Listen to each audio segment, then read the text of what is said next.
Hey, what's up, everybody? Good morning. Had a little technical boop during the going live song, but it's okay. Nobody saw a thing. I'm a professional. Everything is great. I just need to remember that system sounds will will go through everything. You know, you'll hear those noises and all those random silly things. It's very funny. Yeah, I don't know. I saw the most perfect message in Discord, and I wanted to screen cap it so I could keep it forever. And that message was, where did it go? Where did it go? I have a screenshot of it, so it's fine.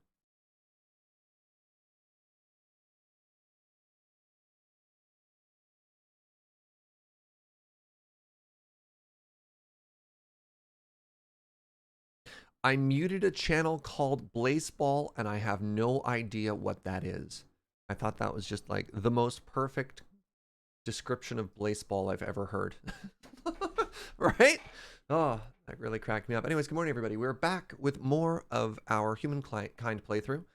We played a bunch of it yesterday. This game is sweet. This game is super fantastic. There you go. You hear those system noises again. And I'm excited to do this again. .NET framework. I should have installed this. Whatever. Silence. Stop yelling at me. Never played a Civ game or Civ-like. Any recommendations on tutorials? I don't know what the tutorial's like for this. I'm playing on the I'm new to this game, but not new to the genre. And it's doing a pretty good job of teaching me stuff, but like, yeah. The hard thing with 4X games is, unlike a game like Hades, or unlike, you know, sort of like an arcade game, which has a couple of dexterity mechanics, like a couple of core mechanics that if you get those down, you can increase them, they'll just ramp up the difficulty. 4Xs often have a lot of very, very, very, very small decisions that have knock-on effects, and they keep going. So it's hard to describe what is the one thing you need to do.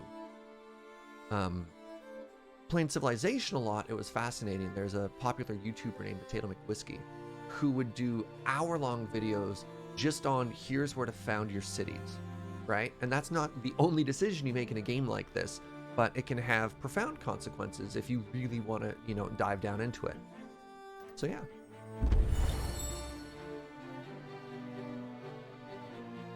But yeah, I'm too new on this game to really describe, like, here's what you look into. Just play through. Play it through, see what it's like, see if you enjoy the feel of it. 4Xs are very big. But the nice thing about that is it often means when you play through, if you make one small mistake, it doesn't matter. Like, you don't have to beat yourself up about it. It's not like, oh god, I missed a jump and I'm instantly dead, right? You can sort of hang out. And one of the things I like to do in these types of stories is don't play the win. You know, just play through, have a good time, see if you find the gameplay interesting, and use it as a vessel to tell your own story.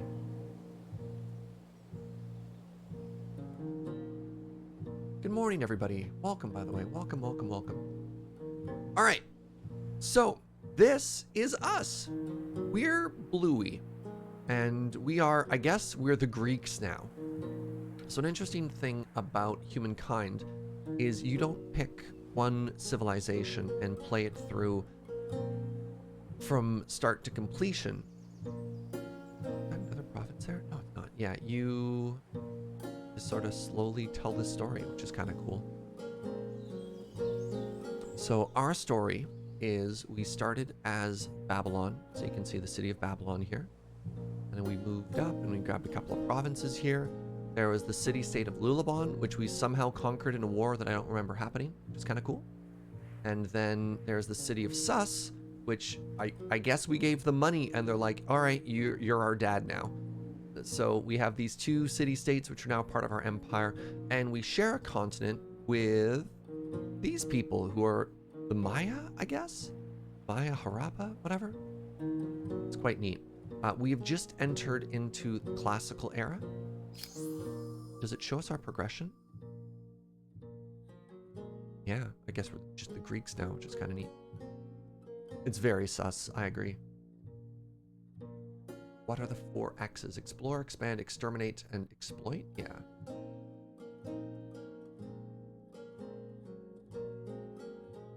didn't pay much attention yesterday, but would you say there's much storytelling in this game? I really like the aesthetic, but this genre can get a bit dense for me without good writing and stories. This one's a little bit more interesting, Humankind, because it also includes a number of almost like Stellaris roguelike events where things will pop up. So in addition to city placement, city development, and stuff like this, you know, we're like merging cities together into provinces and spreading out districts and stuff. You also have the ability to figure out what kind of society that you're making. And so we are progress over tradition. We are liberty over authority. We are homeland over the world. And we have a little bit of collectivism over individualism. So these small decisions you make throughout the game and like the civic policies that you choose, also the way that you answer various questions about how you solve situations will all help shape like the ideology of your society. But yeah, I don't know if it's as much as like, you know, Stellaris will let you tell a story like, I'm a space merchant fungus, right? And then you set that from the starting point, and then you push that idea the whole way through. It's a little bit more difficult when you're playing a historic game like this because, of course, who you are in the classical era and who you are in, you know, the modern era are going to be very different, right? You can't, I don't know if you can tell as strong as a narrative. And in Civ, if you're playing the merchant nation, you just push money the whole time. You do have the ability to pivot. So it's, yeah, it's, I don't know. We'll have to see, right? We're too early in to really figure out everything. So anyways, what are our short-term goals? Our short-term goals are to accrue enough of the purple stars, which is called influence, that we can make Rasalgeti its own city, which will be very important. So this will be a city. And I'm thinking about it now. I think I do want to grab this province, and then I'm going to merge it into Sus, pardon me, so that we can maybe build out some more districts. And then this can all be one province. I think that'll be kind of cool.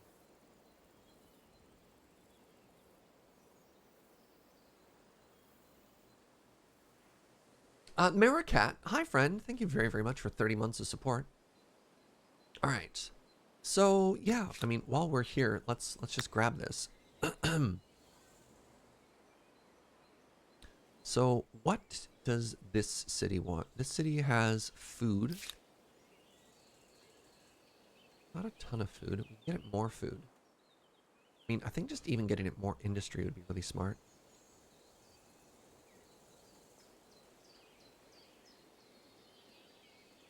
I think if we founded our other district right here on this hill, it gives us access to quite a few resources. So like, what's this? This is 17. That's 17.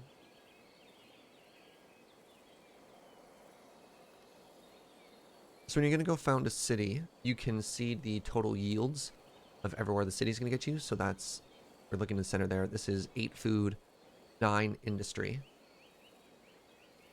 Yeah, this province kind of honks. But the only cost we have is a little bit of influence. It only costs us 80 whatever. We make that in a turn. I don't mind making that right now. How's this game? It's very good. I'm having a tremendous time the first playthrough, but of course a 4X is the sort of game that you want to play again and again. We haven't made it to the mid or the end game yet. We also haven't fought like a prolonged war. So there's a lot still to learn, and I'm very excited to continue to learn.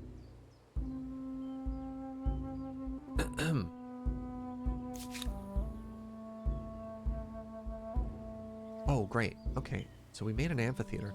Can we make a second amphitheater? Hey, thank you so much for that prime. Welcome back, friend. The resub. Okay, so what happens if I have these touch? It's 12 science. Okay, it's always the same.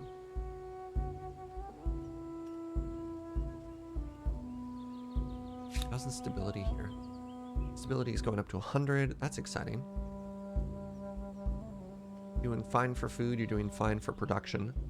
I mean, do I just slam all of this influence and science right now? Is there any reason not to?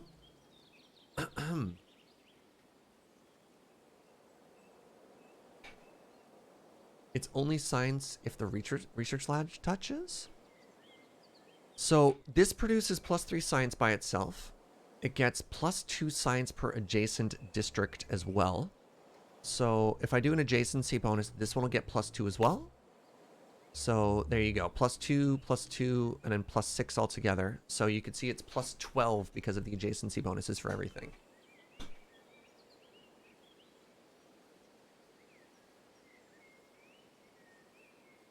You wanted to do boats? Yeah, I've got those being built in my harbor cities. So this city's gonna have a harbor. This city is actively constructing a harbor right there. So my landlocked city doesn't need it quite as much. But yeah, I'd love to go meet friends. Well, let's find out what gives us more science. So here's just a research quarter. Wow, this is fascinating. Our special district actually produces more science than our... Well, I mean, I guess it makes sense that our specialized district would be more productive. But the latest it had a climate change mechanic to make the endgame more interesting. Only if you bought that expansion and had turned that on. I mean, I guess it had a little bit of it, but it didn't really make as much of a difference as you would have thought it would. Or as you may have hoped it would. So what if I go here, I can make a farm district here, I guess? Is that even good? Yeah, there's like literally nothing coming out of that one.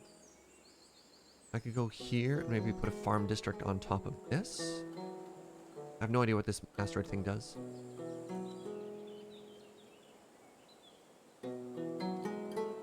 I know I do want to try and connect these cities, because I also think visually it would be very pretty.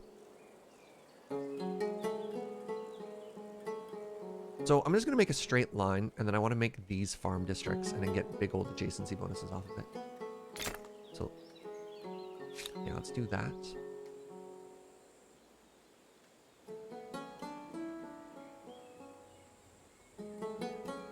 Let's get ourselves some more food afterward. Ooh, a theater. Yeah, I want influence, and I want schools. So this area is going to be our cultural center right now, culture and science. And then I want, maybe my capital is going to be the one that starts producing our next wonder. Maybe I don't need the amphitheatertron here. I mean, we're already making it, so that's fine. Let's not worry about it. But I want a little bit more production out of this.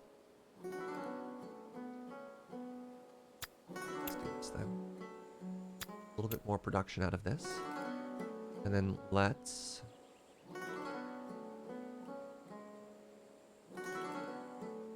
It's 5 industry per... I don't have copper, so I can't make a forge here. Wait, do I have copper? No. Like that in the other city. I want a lumber yard. Oh, plus industry from a river, the water mill. Wow. I had no idea that was that powerful. Oh, the lumber mill is gonna... I didn't realize... For people who have experienced this game, this is a province of it. So if I do the river features, like flood irrigation and stuff, do I suddenly start getting these tremendous yields out of here as well? I probably would, wouldn't I? That must be why I can do flood irrigation. Wow, okay. So that's going to give me bonus industry from forest tiles, of which I have... I mean, I guess I have a couple, so that's going to do good stuff. Yeah, let's just focus on industry in here for a second. Oops. All right, we'll finish the amphitheatron. Let's make the watermill too. What's up, Nia?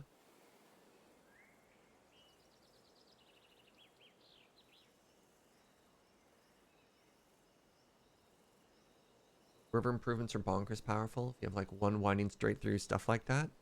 Yeah. Yeah. How's the coffee today? It was lovely, thank you. Let's get a watermill going before we do the pottery workshop. That'll just speed everything up. Population in Lulaban, great. So it's getting us an iron mine. Fortification has been researched. Excellent. So there's a little bit of clunkiness so far, sometimes with like alerts that are popping up that you dismiss and they come back, but it's like, whatever. Designed to protect the city from invaders and solidify peacetime rule, fortifications play an important strategic role in the development of regional powers. Oh, citizens! Conscripted or volunteering citizen militia are cheap and readily available. Huh. It's just like a person with a hammer. Huh.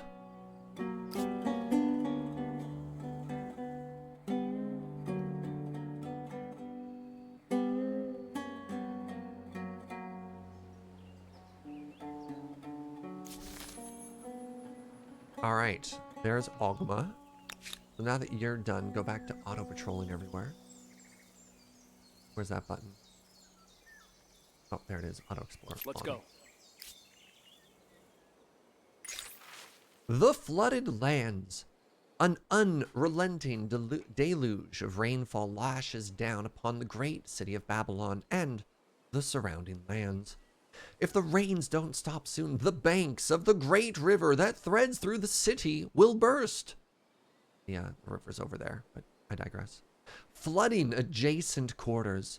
With limited time and resources, the choices are stark. What to do? We can gamble. Maybe the rains will stop. We can adapt. Limited adaptations should mitigate the biggest risks, and the rains might relent soon. Chance of bad consequence, okay? Or protect. An expensive dike around Babylon will ensure that the city is protected from any floods. Look, we got the money, let's do it. Chance of a good consequence. I mean, yes, please. I like the good thing. You know, if I had the option. Look at all these eagles. There's so many of them. They all love fish. Hello, Lawful Neutral Wizard. This is a 4X. This is a game like Civilization. But with a ton of very many different twists. I'm very happy with it, though. So we need to wait 2 more turns for this to be constructed, and then we will merge them together. Oh, hello. Okay, so we made one of those here, and we've merged these provinces together. So are these literally 0 yield tiles? That's bad.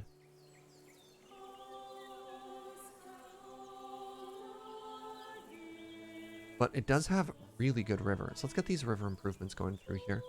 Let's get the water mill, and then let's get the flood irrigation. Just go ahead and keep trying to grow the city.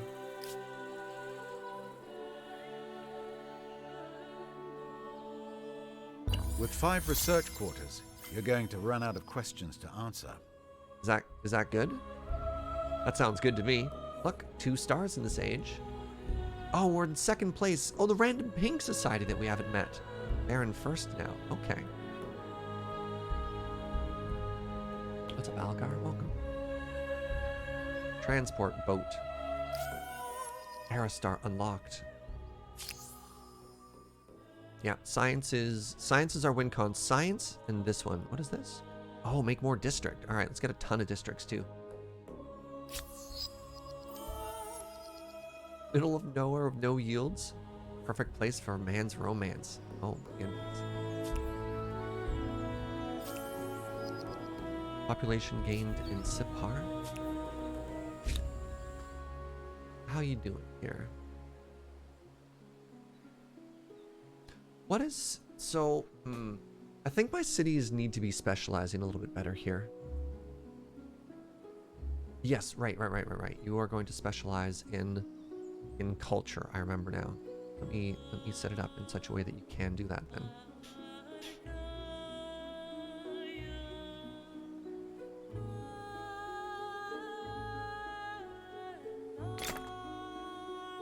Thank you for streaming today. My pleasure, Thing 1 of 2C.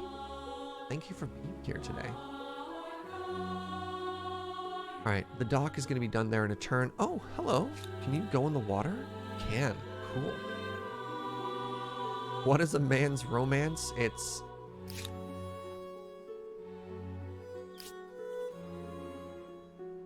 Look, there's a lot of feed dumps you might have to check out. It's a beach thing. Myths and monsters. The Empire's reputation as an oasis of learning and knowledge grows. Together with the reigning peace, philosophers from faraway lands flock to your cities to exchange ideas. One has studied the great fiery visitor in the heavens that rises and sets without fail every day. They have proven the sun is an orb, a vast distance from our world, and not a celestial god. Should you open your people's eyes to these new vistas, we can make our people either learning or fanatical. Well, let's make them learning. We seek the truth. But should war break out, we should be ready for accusations of heresy. Reaching the end of an ideology, Are they going to call us Axis, heretics? Isn't extremist. Think of it as being focused, yes? Very goal-oriented. What up, Brownie?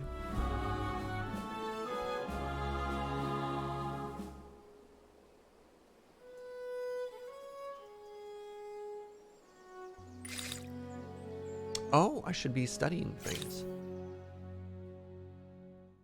The games. Oh, games give you additional stuff. I don't know if we're going to make any more outposts. That's fine.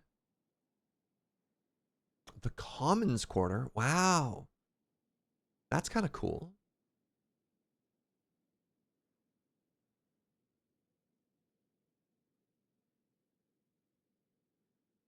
Quadrium.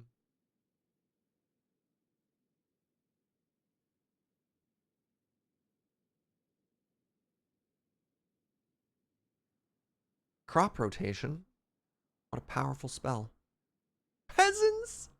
Oh, I love it.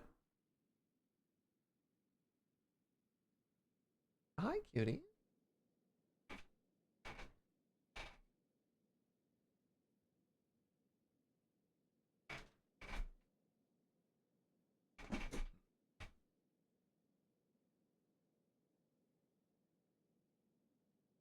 Pardon me. Stupid eye gooby. There's like nothing in the short term. Oh, never mind, city cap. I was going to say there's nothing in the short term that really catches my eye.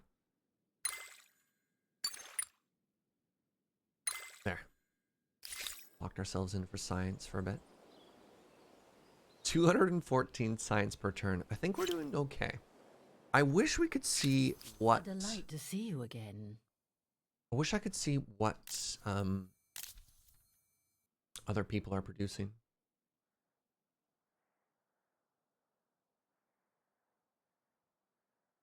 Let's see if we can trade science. I'd love a 5% science boost. Propose? No. I think you might find this interesting. No, I cannot brook such a proposal in good conscience. But why? Why won't you Very say well. yes? Understood. That'd be so good for me.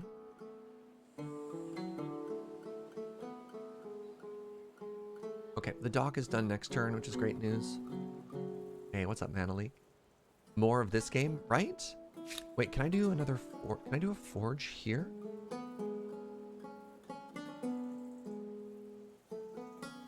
Oh, that only gives us a boost on copper, which is in sus. So let's see if I can get that quick boost. That quick boosty, if you will. Let's do this. Because if we can ramp up our production here, there should be a knock-on effect where every one of these subsequent places we build is pretty fast, and I think I can just buy a boat. I should buy a boat. Actually, maybe I could just straight up buy the forge. It'll speed things up. Your first harbor. My first harbor! Trade. Voyages of exploration. You will see many things out of this tiny window onto a huge world. Look at this. As soon as we built the harbor, all of the sea tiles that we can access suddenly have little fishing things off of it. Oh my goodness, I love it. I don't know if these buildings are, you know, supposed to have a waterfall going right through them, but you know, who am I to judge, right? All right, let's get our first boat going here. The Pentaconter, manned by 50 oarsmen. The Pentaconter is a versatile ship used for both sea trade and warfare.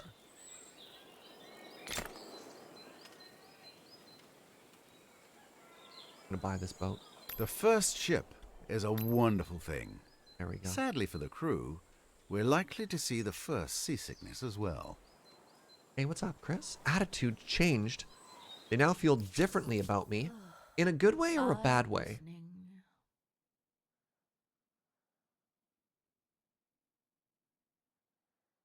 I don't know. I don't know. Is that an estuary and not a waterfall? I mean, it's running over my building, so it certainly looks like it's falling over my stuff. As opposed to... I guess that's the same there. They all look like that? Oh, they all look like that. Okay. I stand corrected. Okay, I have a boat. Look! Hi, little boat friend. I wonder if, much like Civ, I'm restricted to shallow waters. I can't go into deep waters. Does it have a watermill? I don't know. That's the dock, right? It's like going over boats. It's a little visual error. It's fine. Deep water is another tech. Are you kidding me? I just got a free boat? I hate you. How do I get this boat out of this lake? I got the Agrarian Star. Sorry, what's this from? All right. Well, the boat trapped in this lake does nothing. So, how do I disband it? That's so funny. I went through so much work to get my first boat, and the game's like, all right, you can have one for free. Ah.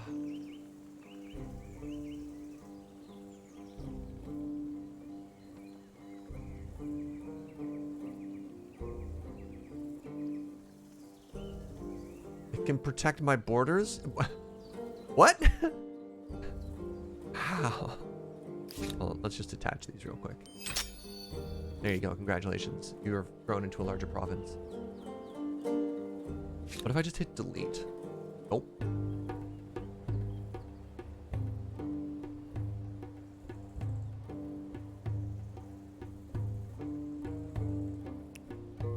Aha! Transfer?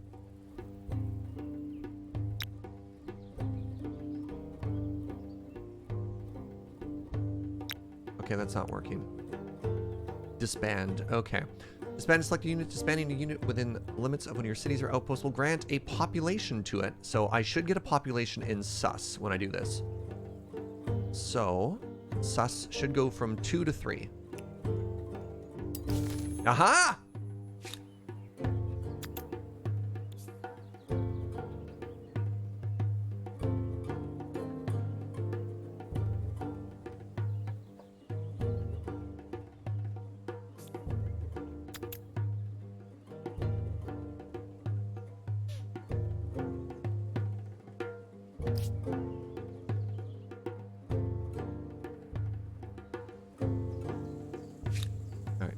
Get on out.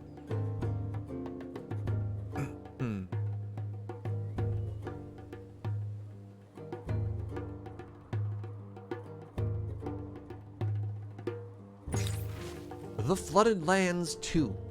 The Great Dike was constructed in rapid time at your behest. And a provident choice it turned out to be too. The deluge didn't relent, but despite the endless rains, Babylon and its people and property remained safe, only suffering some wet and shivering skin. Better yet, the farmland became even more fertile. Ooh, Bountiful. Wow, plus 15 food? Amazing. It's a lot of food. It's a bunch of food.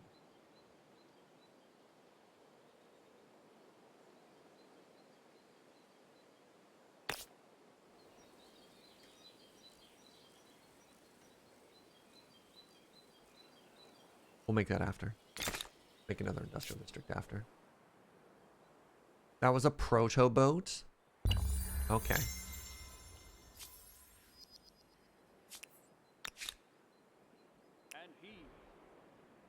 Ooh. Are these ocean provinces?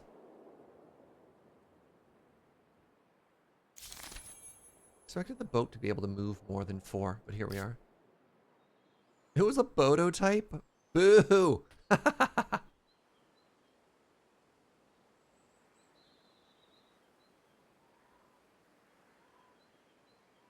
Bodo type? I hate that. Alright, are we in first place yet? Wow, we just barely managed to sneak back into first place. So, again, goals. Goal 1, city. Goal 2, let's see if anybody's stolen these wonders from us. I am thinking about this mausoleum of Halicarnassus. The goal would be maybe to put it in, maybe in our capital that time? Too bad civs don't implement portage for boats. I mean, technically you could think like your scouts are portaging when they have the ability to go from land to water to land. All right, the wisdom of others. Your merchants trek the world, reaching great markets in far climes, and selling your highly prized natural riches for much coin. Conversely, your empire sees many traders from distant lands visit our plazas with their goods, their wit, and their provocative ideas. When their knowledge contradicts the wisdom of your elders, it raises the question of who should you trust? Okay. Knowledge authorities. Who do we trust? Do we trust our elders? We must not forget the lessons of our own history. This gives us +1 science.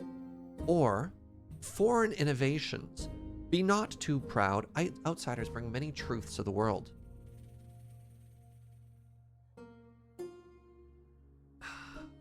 Tough. Civic unlocked, so-called experts. Wow. +1 science per researcher.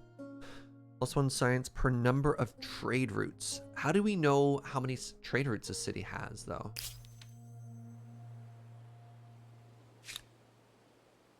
Like, where can we see that information? How do we make an educated guess on this?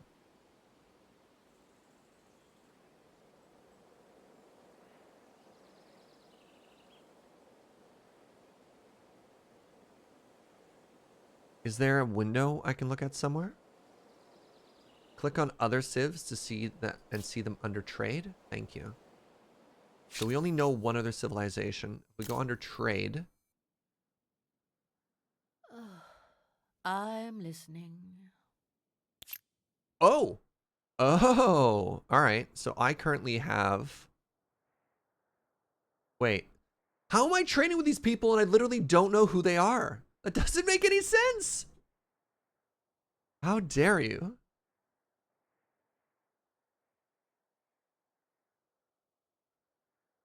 Don't even worry about it? It's like random people are showing up. Maybe they're wearing masks or something, right? There's just a bunch of merchants with spooky hoods. They pay cash and we've never asked for a receipt. I mean, I guess? Okay, so it looks like we could actually make some like pretty real bank if we went with the science off of trade routes things, right? Like this looks like a lot of trade routes.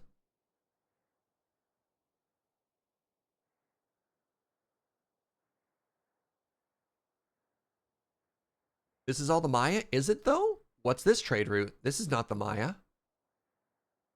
This looks like 2 random trade routes. Also, what's this? That's not the Maya either, right? So there's some other stuff going on. Let's go with the trade route one. It is going to put me 2 turns behind on forming the city, though. Yeah, I was thinking that too.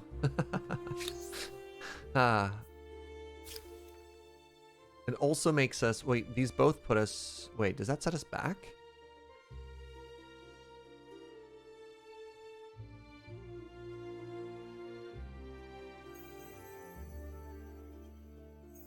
There must be an awful lot in that wide world that the elders never even thought of. Yeah. How do we know that we aren't simply frogs at the bottom of a well? I think we know how big the sky is.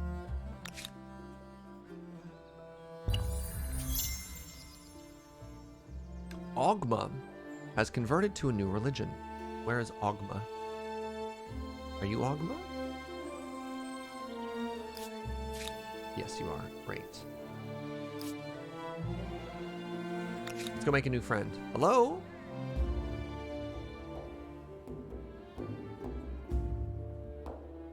Would you recommend Humankind for someone who grew up playing historical... Oh, stuff like Age of Empires? This is nothing like Age of Empires. Crusader Kings also, like...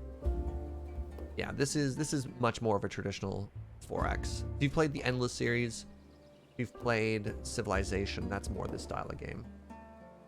Yeah, it looks like the boat can pass into deep water. People are saying it might take damage if it stops in deep water. We'd see. Yeah, Age of Empires is an RTS.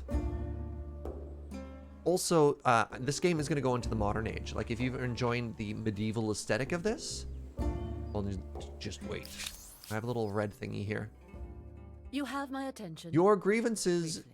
You stole my independent people? Wait, did I just lose a province?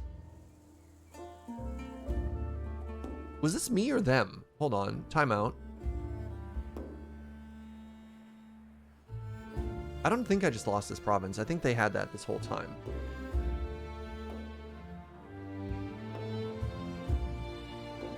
What just happened? No, I didn't lose that city. They stole populations? You're friendly with a neutral population. They took them. Where? Are they dealing with information not on the map? Who are these people? You stole my indigenous people. I annexed the independent city of Huarikanga that I was the patron of? Was I? Where is this city? Hold on, time out, time out. Show me on a map what I'm angry about.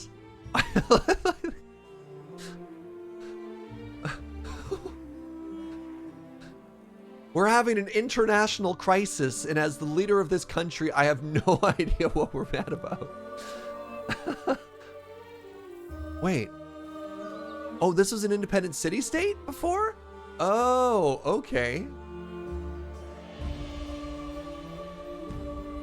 So apparently this was a city-state. I didn't even realize that this wasn't its own country. I had no idea.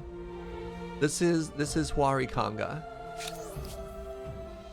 I'm very upsetty right now.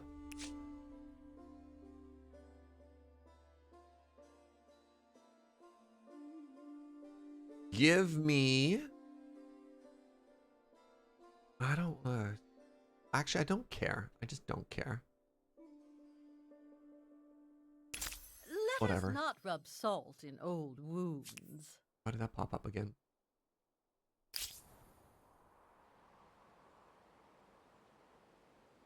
All right. Somebody said if you click in the boat, somewhere in here you can see its interaction with deep water. Coastal ship. Destroyed by spending more than a full turn in deep water. Oh, cool. Alrighty then. Follow me.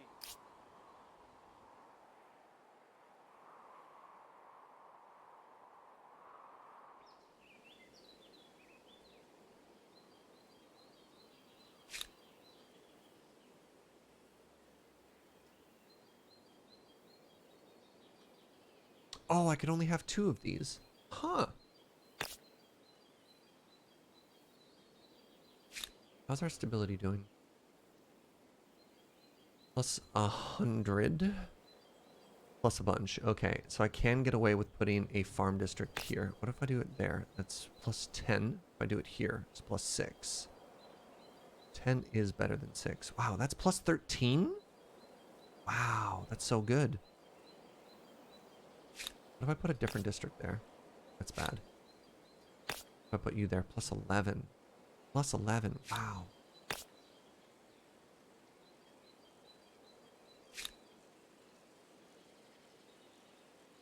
It's a lot of science.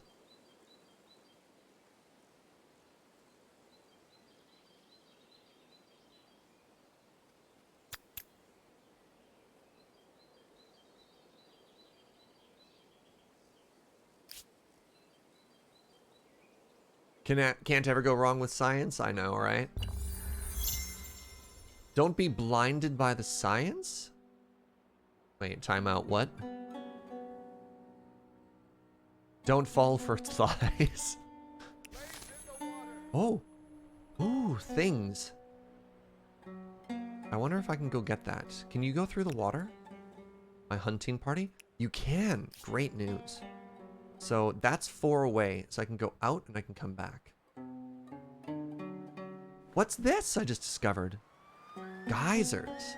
They give industry and science, and they're very pretty.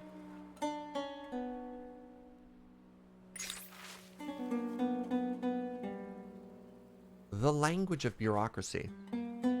With multiple cultures and peoples, the empire finds itself linguistically fragmented. Some in far-flung regions complain that their concerns and grievances cannot be fully understood by their distant masters.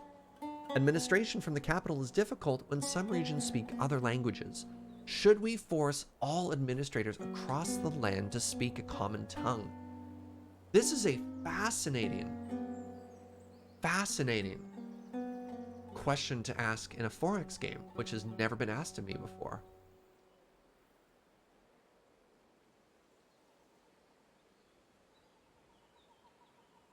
Do I not post going live tweets anymore? Not for years, Celica. It's been a very long time. I think I made the decision to stop posting. I don't know if I posted a going live tweet for like the entire pandemic. But my my compromise to that is I go live at the same time 6 days a week. It's always 9 a.m. PST. And if you really need a place to check, we have a bot in the Discord that auto posts. Similarly, anytime there's a change in schedule or a stream cancellation, it's all in the Discord. But apologies if you were relying on Twitter. I just found that, I don't know, I felt weird using my Twitter for that. It just seemed kind of spammy. Also, typically, it doesn't have a ton of reach. It's like, it spams your feed for people who might not be interested in tweet stuff, and is typically only relevant for the 15 minutes that it's up.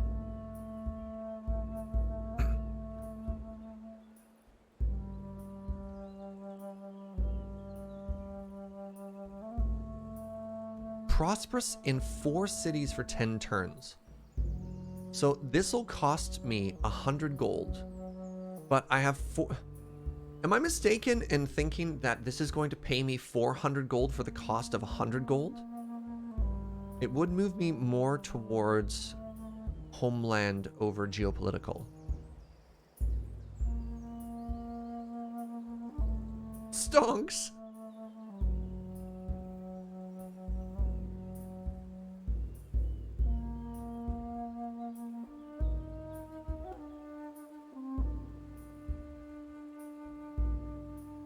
What does yield get me? Nothing. Well, yield moves me more towards the geopolitical axis. So world gives us food and authority gives us combat strength. So we have to ask ourselves, where did that event go? We have to ask ourselves, who are we as a society? Pay 100 gold to get 400 gold over 10 turns is what it looks like to me. Yeah. Interesting question for someone in Canada. Oh, there's a lot of countries that this is the case, right? So I think, yeah, there's very classic examples of this. China, for example, making Mandarin the official language as opposed to a lot of the regional dialects. Canada has two regional languages, which is English and French. I mean, this is something that you see in a lot of places. This is a question a lot of countries have had to ask themselves.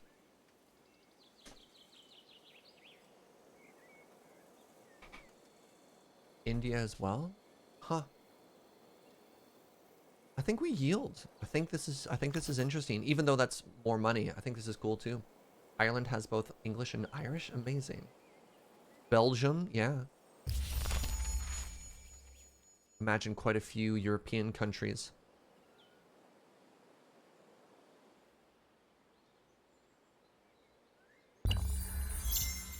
All right, let's go find out what this water event is. What do we get?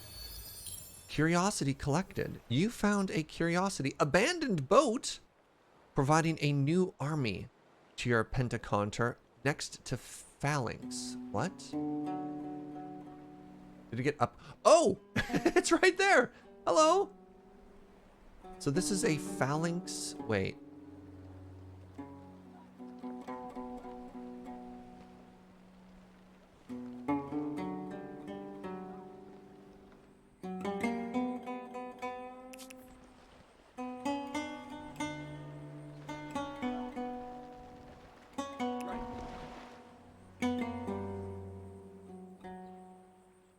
Ooh. Is the boat named Phalanx? I guess? It's like, why would this one be named? Whereas this one is just called its unit class. I don't know. It's fine. Hey, what's up, Squid? Thank you so much for 13 months, friend. Hope you're having a fantastic day.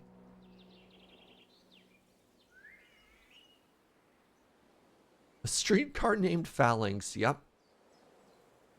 All right. Oh, do I finally have enough? 1810. Next turn. Yeah, the ships can go into deep water, but if they stay in deep water, do they die? Right, where did we see that? Coastal ship. Destroyed by spending more than one turn in deep water.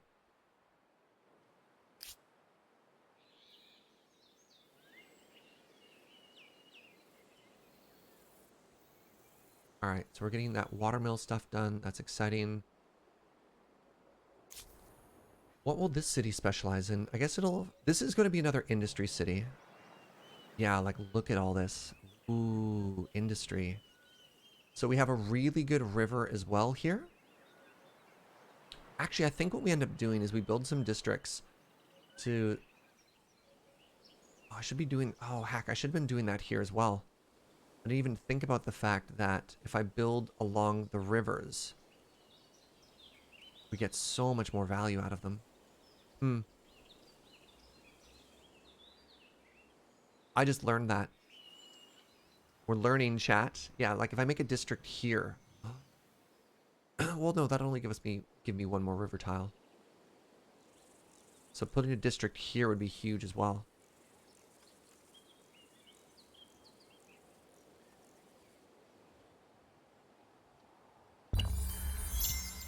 Population gain. All right. Finally, after 10,000 years, become city. Good, we did it.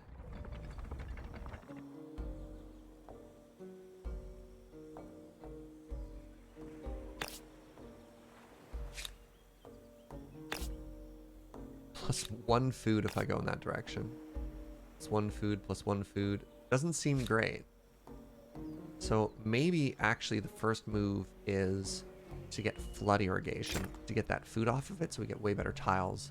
Wait, this is only 3 turns to build this district. Never mind. Let's do that first.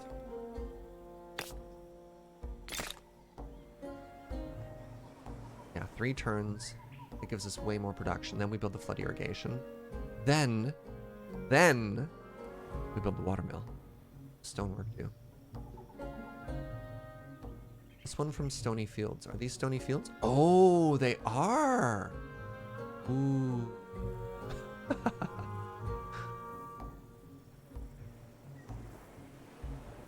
Stonefields, Rocky Mountains. Right. So if I move along the river here, I get some really good value out of this.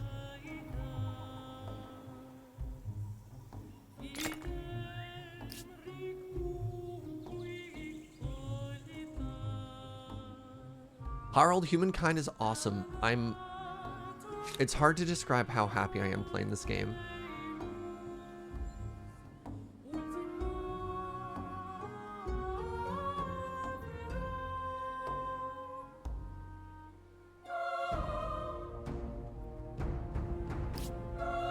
Can we make a river-based religion? Kind of? What was our religion based on? Okay, we only have 31 faith. But it's getting there, I guess, as our city grows. We're slowly spreading our religion to the Maya as well. Because, yeah, you can do really neat stuff. Be in harmony with nature, you get +2 stability for every river tile, right? Like, how wild is that? Canalism? But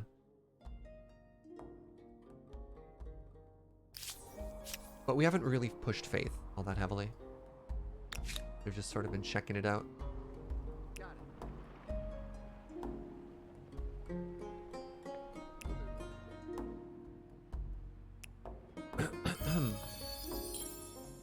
You found a curiosity.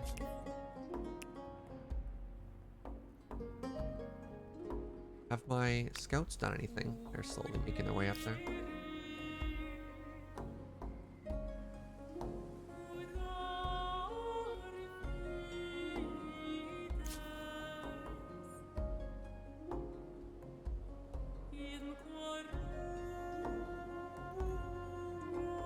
Oh, right, I have too many cities. So we are getting a bit of a penalty here. Suffer 10 gold purple stars per turn. That's fine. One more turn, we're going to get this new technology that's going to increase our city cap, so it's all in taxed. Army lost at sea. Units in this army will be destroyed. Oh, they're in deep sea right now. I didn't even realize there's no shoreline there. Okay, so you can pause for a turn in the deep water. Jeez, how did I miss that? That was really bad for a second. A friend! All right, we found the Pink Empire.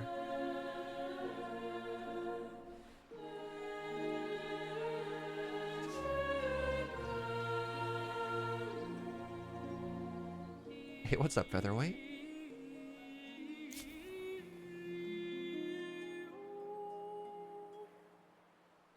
More of a salmon. Okay, that's fair. Stand corrected. Fishmonger. +3 money on your harbor. Cool. Fishery. +3 food on the harbor. Wow. Right, you can just put some like pretty mega bonuses just on that, eh? So what are you doing? You're ramping up production? That's fine.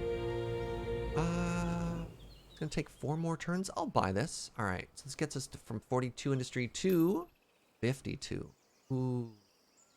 Pottery Workshop's gonna take 1 turn now. Fantastic.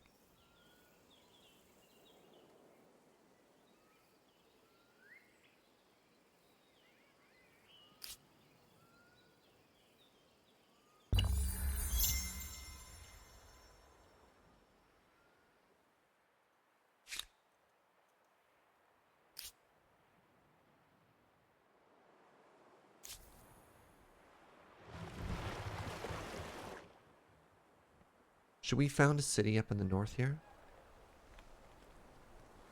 you think our people would be well equipped to survive in the frosty north? This is interesting because of the ability to merge them into one province, right? So the city wouldn't be as isolated as something like Civ. Have to grow in isolation. That's really quite cool.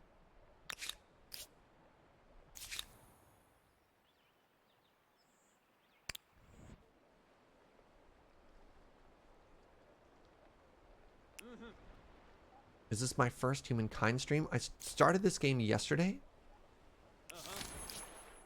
But this is our first game, second stream. The only game in town.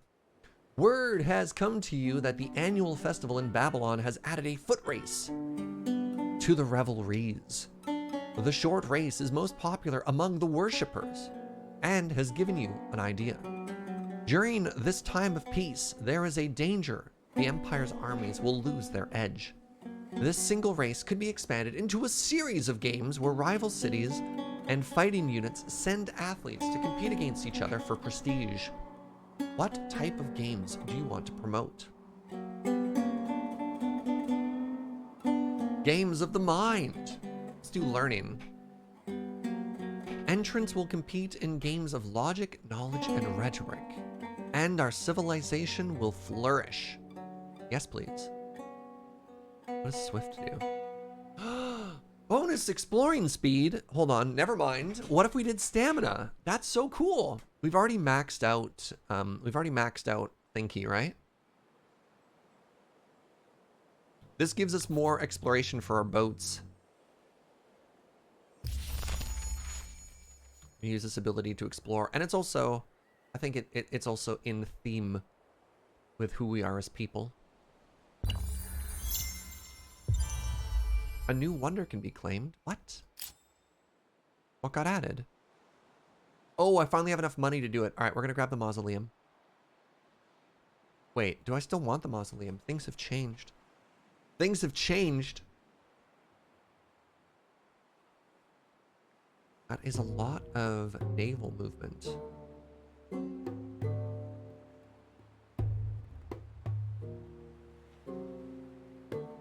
It was the mausoleum for so long, but chat's telling me I might be maxing out my science too fast. Ah, it's probably the mausoleum.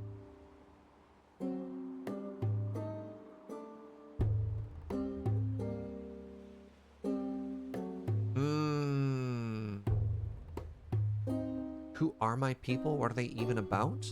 So we are the Babylonians turned Greek. And we seem to be very culture, very science focused. We've never been in a war.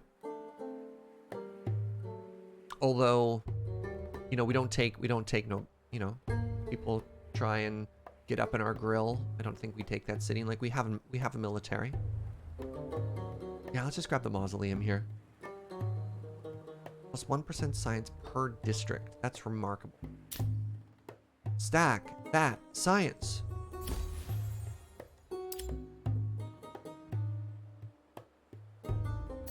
So the question we have to ask ourselves is, where do we want to build it?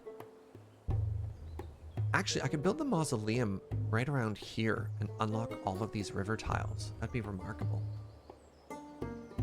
Very high yield. Similarly, I could try it around here. Is that how that works, right?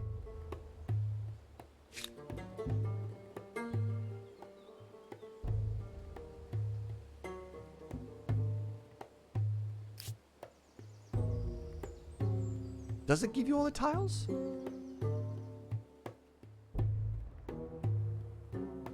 It's like, I don't think I got to work all of these, right?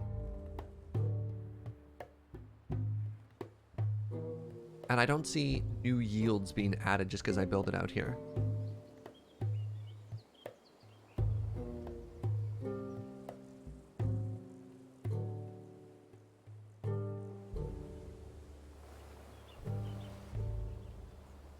Well, hold on. Maybe I am, because I am getting the food boost on this river tile.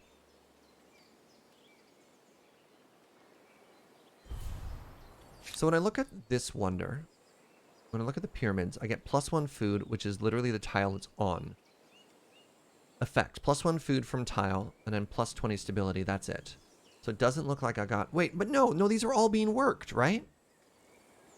Look at this wonder. See how we have the little farm icon there? I do think everything in the surrounding area is being added to the city. Shorter stream, you won't have a chance to tell me how cool I am? Joke's on you. You already did. Thank you.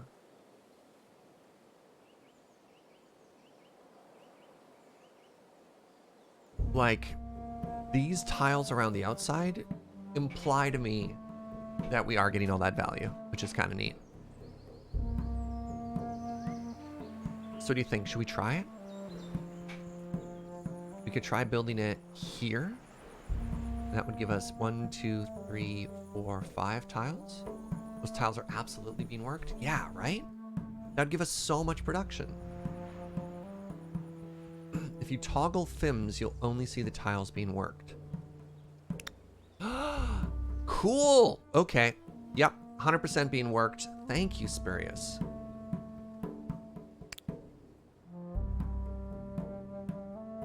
Well then, this wonder is going to give us so much value. So I don't actually get to see the thing from it, but this is 3, 7, 10, 11, 14, 16, 17. 17 yield if I build there, plus river bonuses. If I build... We want to move further away from here. If I go here, 4, 8, 11, 13, 14, 15, 16, and that would give me 2 river tiles. So I think this is the spot.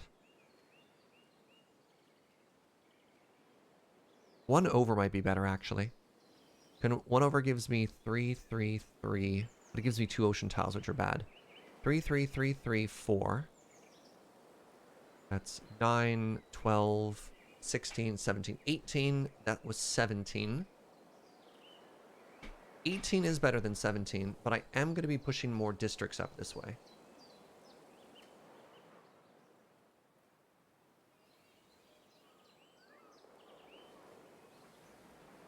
Probably want to grab all that forest later. Yeah. I mean, grabbing these river tiles is huge, right? So if I do put it here and we get 2 river tiles, it's hard to think of how much more bonus we get out of it. Just going to put it right here.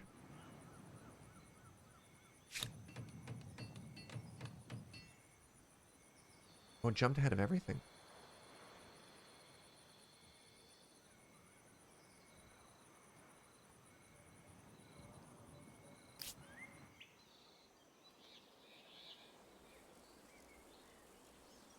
Wait.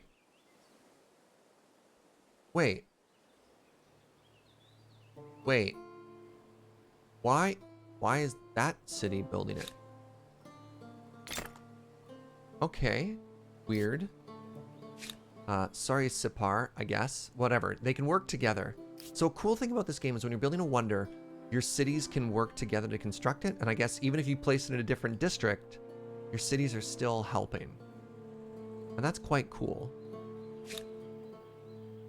So we'll have these 3 cities working together because, of course, it's a wonder for your empire, right?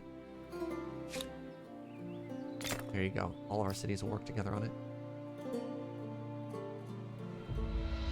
It's almost as if powerful early civilizations were focused on rivers. I know, I'm shocked too. Alright, knock knock. Hello? Who are you?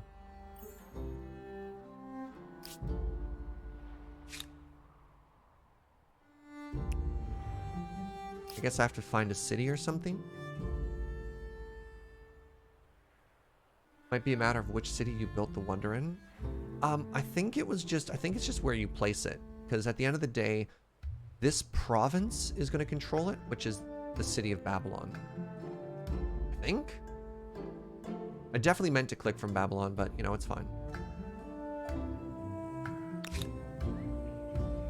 Upgrade a warrior. If I do that, it costs me 5 more upkeep. I mean, it's not like I'm missing the money. It's fine.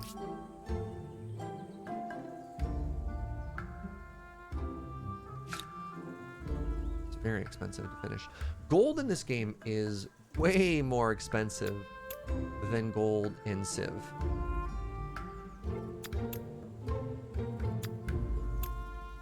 That's for sure. Alright, let's just grow the city nice and fast. 18 turns because we have 2 cities working on it. Amazing.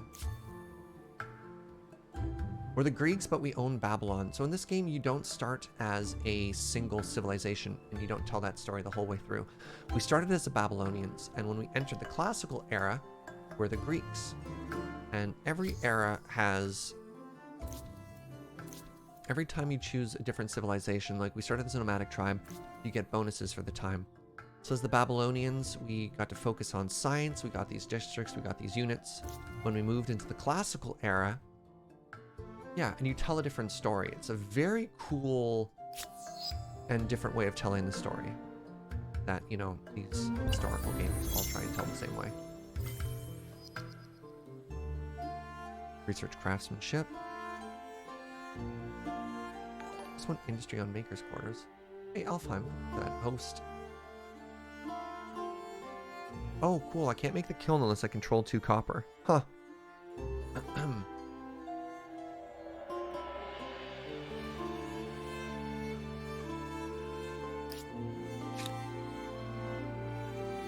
So now we have the Huns as neighbors.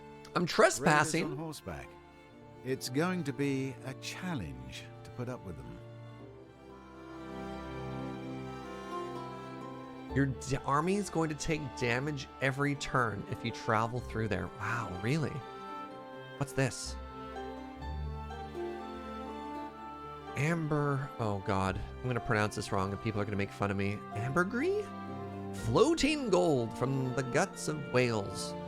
It's a perfume, aphrodisiac medicine, and more besides. Gives stability in science. Cool. And nailed it? Wow.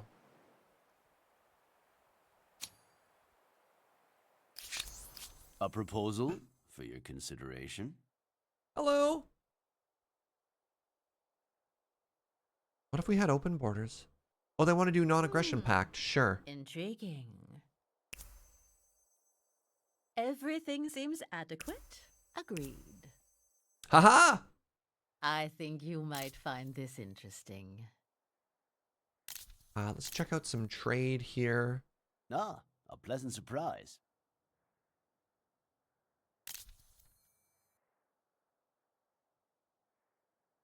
Accepted. Welcome. You wanna trade? Yeah. You All might right. find this interesting. I would like to purchase your silver Accepted. With and pleasure. your ambergris. How much? 245? Sorry, I shouted. 81. Okay, that's better. Let there be revelry. They're afraid of me. Why? They are worried about your obvious strength and are more likely to cave to your demands. So our trust is improving rapidly. They don't like that we follow different religions, but they like that we have a treaty and that we're trading. And they're weaker. We are much more powerful than them. And they're at war. Wow. They're at war with somebody else too. Terrifying.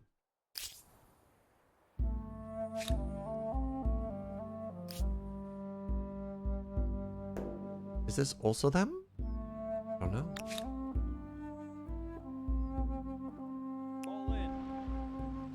What did we find out here? Found a shipwreck. Okay. Let's head back. We're gonna get in trouble next turn if we don't.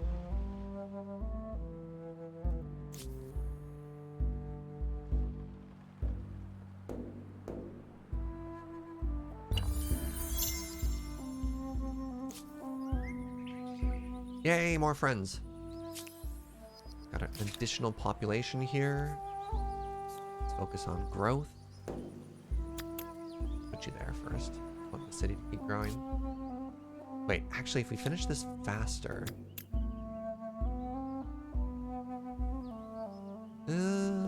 got more people, more better. 10 turns until we get our wonder. Amazing. What's this? Slaves? How do we procure slaves? Can I not have them? Period? We can have criminal slaves. Those who break our laws will become vassals of the Empire, or war slaves, the sons and daughters of Empire's enemies. Yeah, can you just choose neither one?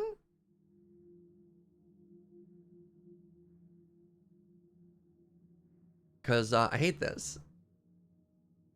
Where's the third option?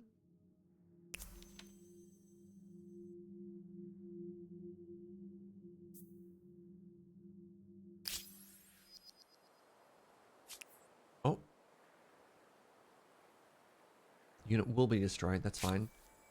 So we can upgrade our religion now. That's exciting. Never choosing is choosing. Heck yeah. Purge idleness. So on coastal water and lakes, we get +2 food. We don't get a lot of value out of that. We don't have a lot of coastal cities. Abstain from intoxication. Gives you industry for forests. Okay. Tithe the wealthy. Nah. Smite the non-believers. Nope. I mean, stability from rivers seems kind of cool. Oh, wow. Wait. Did I already take a shoe gluttony? Maybe I did.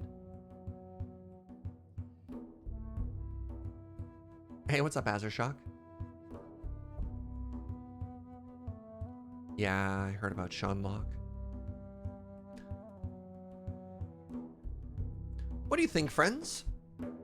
Food is obviously very powerful. Growing your cities allows you to snowball faster. So, like, food is always very, very, very good. I don't think we need more science. But when I look at harmony in nature is strong, like, more stability is obviously good. I don't know if we're suffering from stability anywhere, though.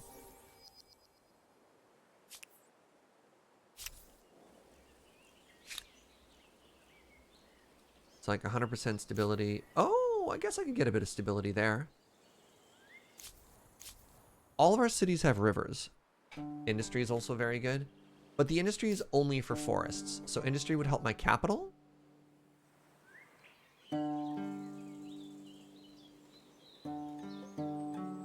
Right? Like, it's not that big.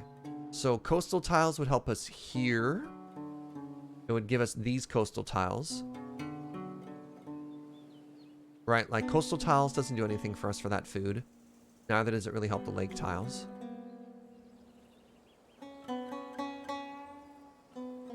Stability to let us make infinite districts. Yeah, it's kind of what I'm thinking. Because, like, look how many river tiles we have, right? It's absurd. And then we can then turn that stability into more other stuff, too. Be in harmony with nature. Eschew gluttony. I love it. All right. I wonder if I'm supposed to make another holy site. We are the religious leader. Wow.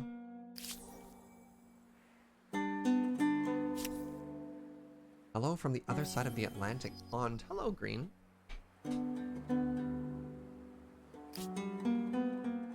So, holy sites also give us more stability.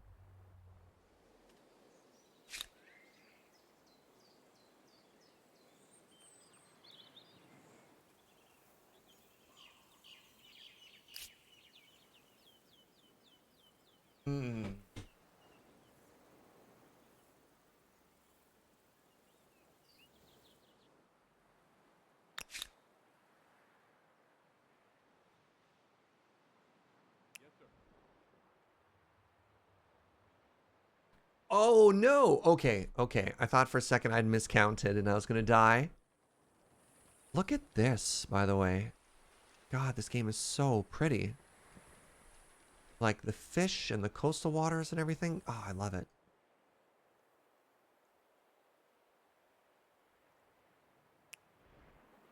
Oh, we have another curiosity down there, whatever that's called.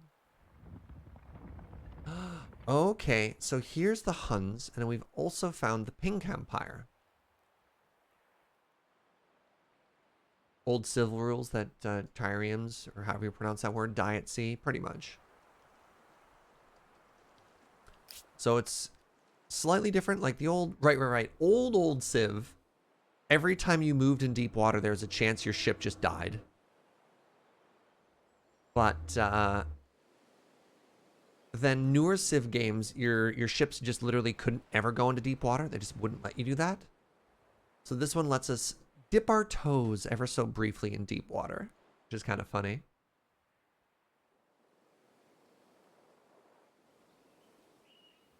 What is this? To Greeks, the Huns have a special interest in this place. What?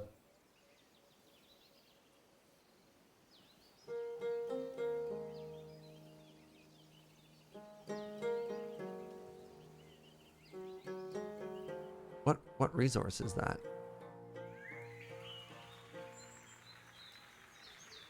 So the Huns want incense? It is pleasing to see you, friend.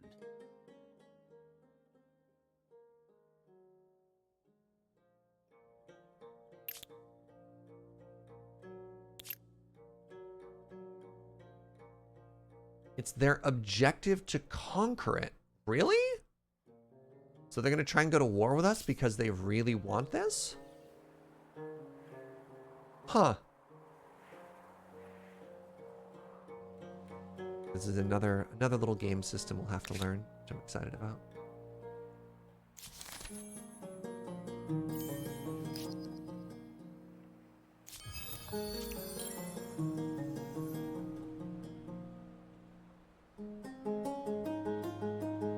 Wonder if you can get to land here. Will you die in the sea, in the water? Let's find out.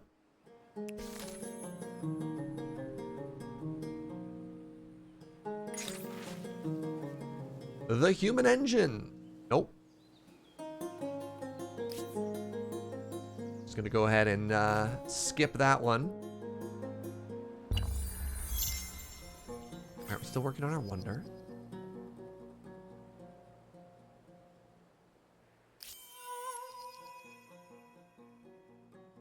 We've earned a star. Oh, great. We've earned a star from our culture. So we should just be crushing things right now, right? Wow, we were in second place for a second. We are neck and neck with Pink there. How do we beat this? What do we get? How do we get points for this one? Own 11 territories. So if I grab 2 more territories, I mean, what do you think? Do we snag up here? We can get the free science and the free production. And eventually it'll give us this resource too. And whatever this is. Is there any reason not to grab this? We can make it coastal, right? Like if we build a harbor up here. So we can join it to Lulabon, I guess. How's Lulabon's stability doing?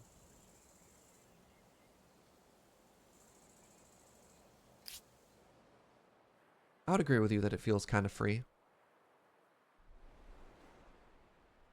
It's iron? Ah, why not, right? I'm here.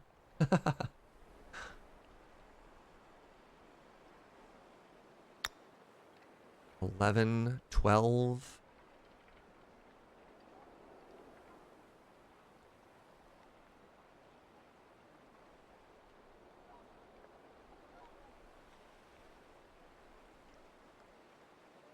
I don't see any reason why not.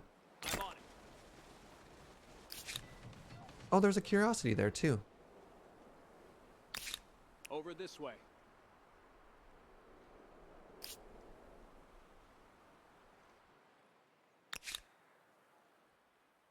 Fall in. Huh, so when I grabbed that, look at all the territory I got out of it too. Right. Okay, so let's head into the pink water. And then probably get yelled at for trespassing? I guess?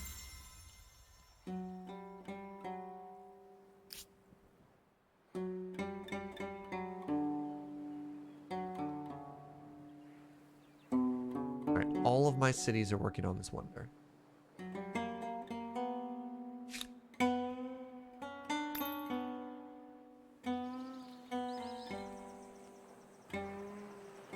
So I built irrigation. Plus 2 food on water. So I'm curious why I'm not getting food from here. Oh, maybe because there's an industrial tile on it?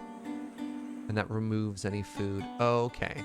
So I guess typically you don't want to build your tiles right on the river. Or your industries right on the river. You want to go kind of adjacent to it. Good to know. How do you found a city? So the first thing you do is you claim a region by putting down an outpost in it. And then based on the resources or the production in the area, it'll take a certain amount of turns for it to complete. So food will make the city grow faster. You actually need production or industry to construct it. So this will be done in 2 turns. Then what happens is you actually have a city cap.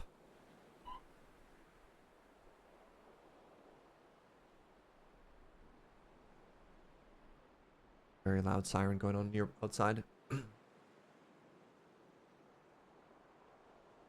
Anyways, once this is done constructing, you can compare it to your city cap up there, and you can turn a outpost into its own independent city. But the second thing you can do if you want to is you can see how there's a thick blue line between some places and there's a thin blue line.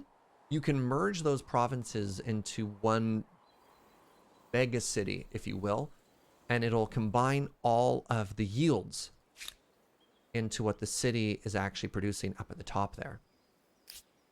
Those yields are calculated by everything that a city or a district is touching.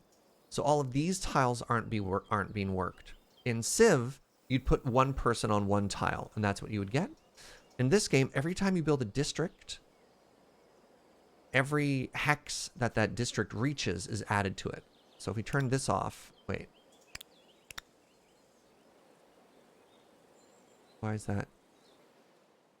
Do I need to be closer? Weird. It's showing stuff before. Oh, there you go. If you click on the city, it shows every tile that's being worked. And that's how these numbers are being added up at the top. It's kind of cool.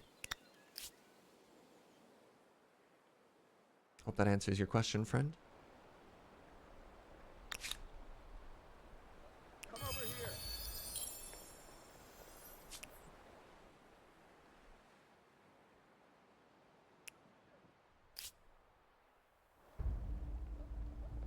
Map seems so empty if I play without the hex on. Or without the yields on, rather. Blades in the water. That's really cool. So there's enough trade routes that are going up. A little dock was made right there. The Umber Yard will increase production? Sure, but we weren't talking about production. The problem I found here... Crap. The problem I found here is I wanted to make the irrigation field so I could get the extra food yield out of all the river tiles to help the city grow faster. But before I did that, I slapped down an industrial quarter, or an industry tile, or whatever you call it, on top of the river. So I worked towards extra food without realizing that I'd actually negated all of my work by putting that tile there.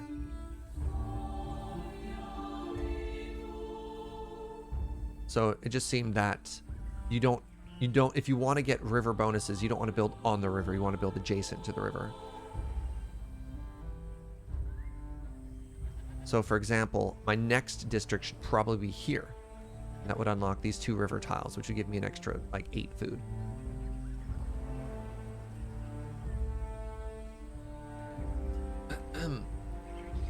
Actually, speaking of which, so this will give me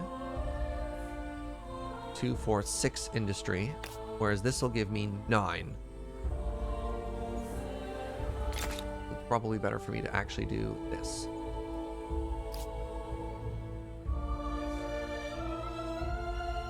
There's an upgrade that gives you more industry on the river. I mean, it sounds like y'all are talking past me. Where, let's say if I put a farm on this river, or whatever, irrigation tile, or whatever this is called, a farmer's quarter, it would remove all the industry from that, is what I'm imagining, right? The district can only exploit its type of resource. Exactly, Harold. So, all of the conversations of different things are moot, because this can no longer produce food. You know what I'm saying? Yeah, so if you want to upgrade your river tiles, don't build on the river. Build adjacent to the river. That's all I'm saying. That's all I'm saying. So I did it right here. That was bad. Unless, of course, you can't not traverse the river. Also, yeah, I don't get stability from that either.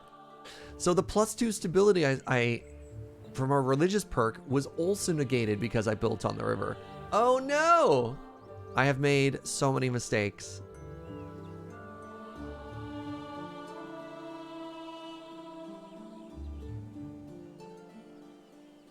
That's a late coffee, Arclight. Hey, what's up? Can you remove it? Well, removing it is bad because you want to chain them together. Yeah. So, again, don't build on the river, build adjacent to the river. It's fine, because again, I'm going to build here, and I'm going to unlock all those river tiles, and then everyone will clap. Right? So you do what you live and you learn. You laugh. Ah.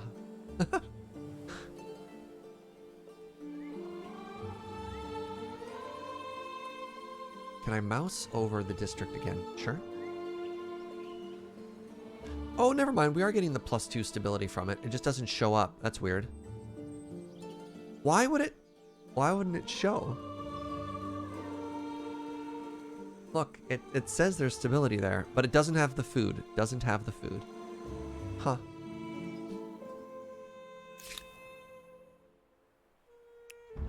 Hello? I'm trespassing in your territory, but I'd like to meet you. Oh, because it's +2 but -10? So it doesn't actually show the positive yield because there isn't one? That's interesting. Population loss in Babylon? What?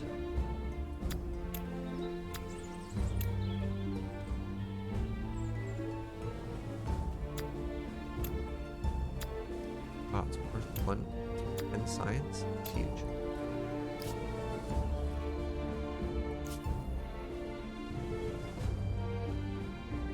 Because the total output is -8? Yeah, okay. Alright, you've all galaxy brained me. Y'all are right.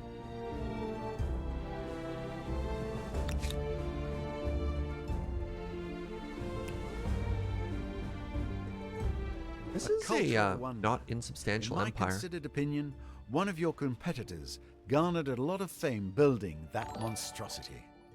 Which monstrosity? Hey, what's up, 42 milliways? Thank you very, very much for 28 months.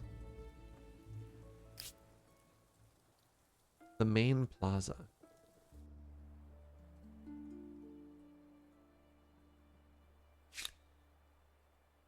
Ready, all, row!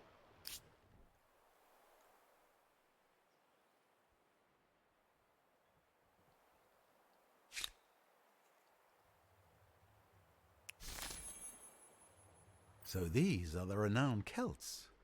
Whether or not their soldiers are naked, they are armed and dangerous. Whether they're naked? What? That's weird. How do we... Wait. Why do we lose another person in Babylon? Hello? Or was that literally the same message twice? But like, after that happened, whatever. 1,000 welcomes. I am the leader of a great people. I hope you are one who keeps their word. Hello? How about we be non-aggressive? I have. Pardon? Oh, you want to be aggressive, eh? Despite your All right. intentions, to accept so little would tarnish my glorious name. Really? Interesting.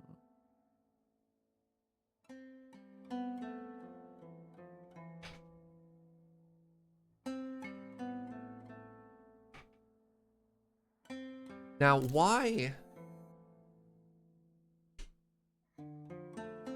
I'm trespassing in Mimosa. I make demand.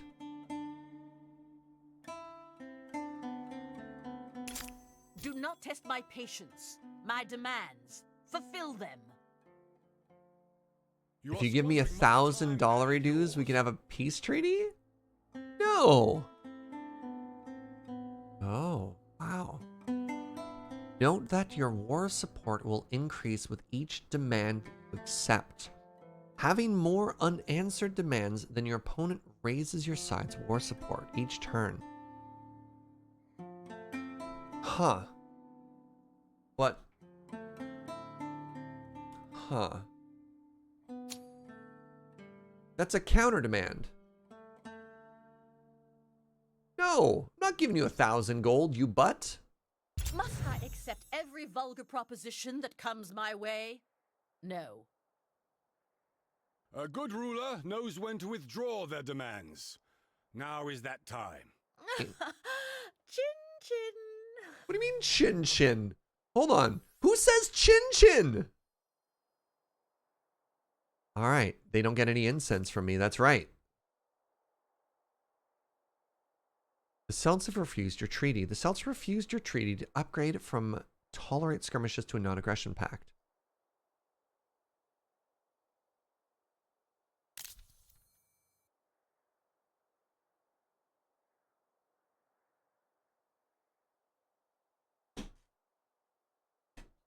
How dare they?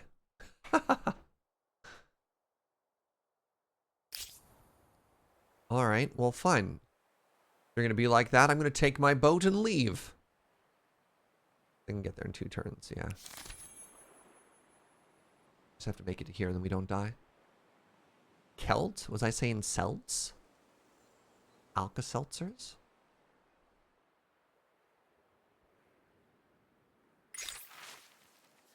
A schism in the heart. Followers of the Empire's religion continue to grow, but within the temples and holy places, tensions brew. Sadly, the blossoming interpretations of religious tenets is leading to schisms as worshippers place more and more import on different rules. It speaks to a wider question of how other entire religions should be seen. Is religious harmony something to aspire to, or question that shouldn't even be raised? Show. We are open-minded. Other faiths should be free to worship as they see fit. Moves us towards world as opposed to homeland. Religious hostility. Oh no, no, we chill. So we get +5 influences on territories if territories follow state religion.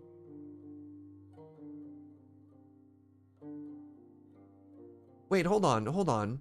Yeah, there's the Celtics and the Celts, because it's not the Celtics, right? Isn't it the Celtics? Wait a second. Man, English is dumb. It all sounds well and good until they start worshipping delivery services and bank accounts. That was stupid. Hey, what's up, Virgil?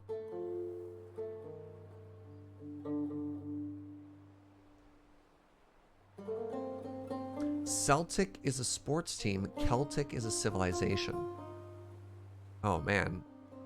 That isn't confusing. It's not confusing. It's very easy to keep those separate, actually.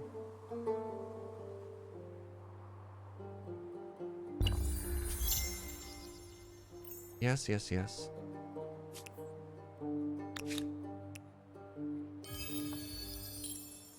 What is this? What's this?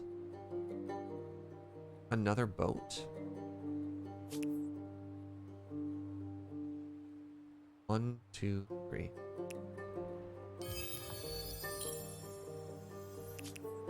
I like how I started with 1 boat and then I had 4.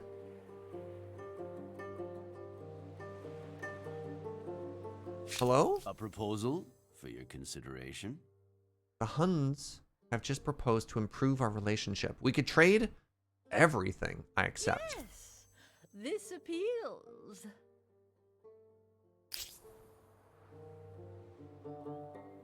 Is it mitosis where something is able to split itself in double? Is that what I'm doing? Is that what I'm creating? Mitosis. All right, I need to find another province to take. Because if I get 1 more, I get 1 more star for growth.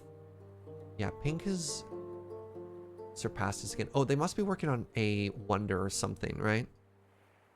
Hmm.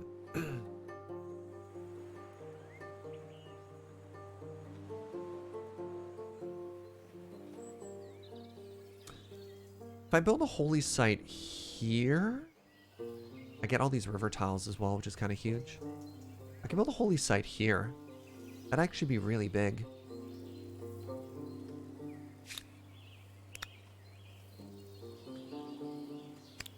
So the artistic one doesn't let me actually get the yields from all the surrounding tiles. Like, look at this, right? If I made a holy site right here, I'd get all of this river tile and all of these mountain tiles. That seems really powerful. All right, that's our next play.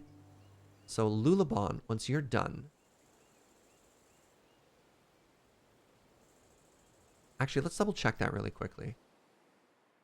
So we go down to the holy site. Maybe that doesn't work. No, okay, that doesn't work like a wonder.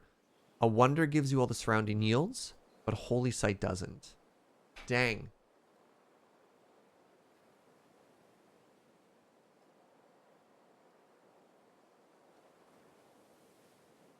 It's dependent on the size of the holy site. Oh man, there's so much to learn. Because we already have a holy site down here, but it looks like it doesn't work like the other ones. All right, so my plan to get that like super OP holy site was nothing but a dream. All right, so on the other hand, we're gonna find just a low yield tile that we're not that excited about. Maybe here, put it in. It'll give us more stability. Maybe I don't care about faith that much, actually. You have to go take refuge from a tornado warning? Holy moly, Lyrazel, be safe. Dang. That is kind of spooky. Oh, wait. Let's get... Lulabelle is going to grab this province. There we go.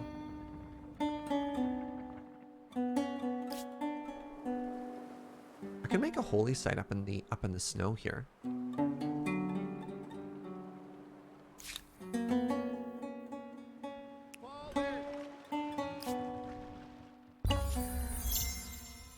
Your empire becomes one of the giants, astride the globe. And what will you do with this power? What do you mean population loss? Discovered imperial power. There we go, 1700. Sorry. Okay, this is the same message over and over.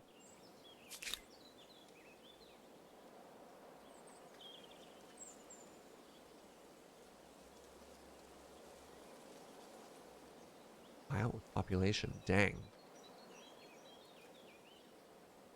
Like, that doesn't even make sense. It's the same message each time.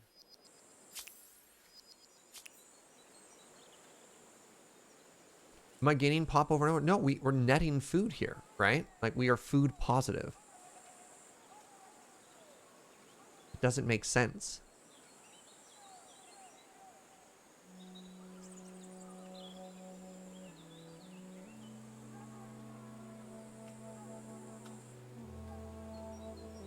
But even if you go over it, you typically have a couple of turns before you lose something.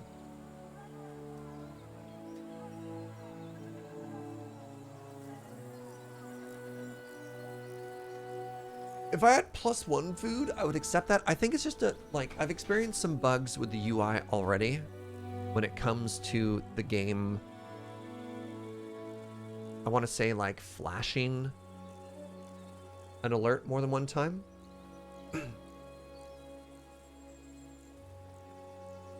Yeah, regardless, let's get some more food after this. We can do flood irrigation, and that'll give us +2 food for all of these tiles. Oh, way more than that. Yeah, let's get flood irrigation after that. We can do it.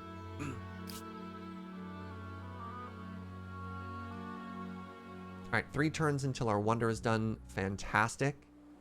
What's this? We're about to get some more star points too. I think I'm gonna get to this next era pretty quickly here. Oh, yeah.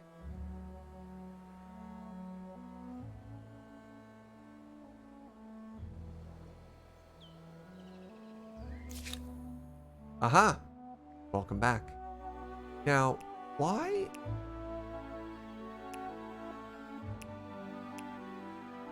This one is swift.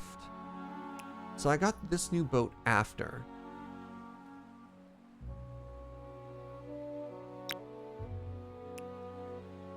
So I have one boat with 5 movement speed, and I have one boat with 4 movement speed. It's weird.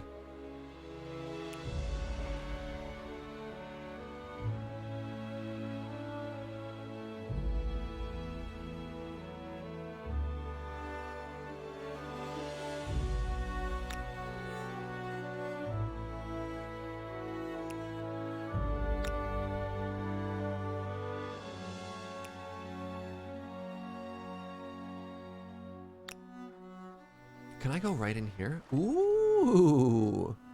Oh, those are islands. I thought maybe I was just exploring like an inland gap or something. Neat.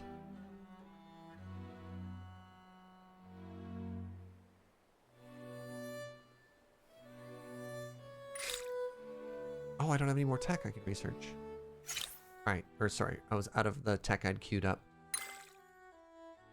Like, let's just click on everything, right? Mounted warfare. Hmm.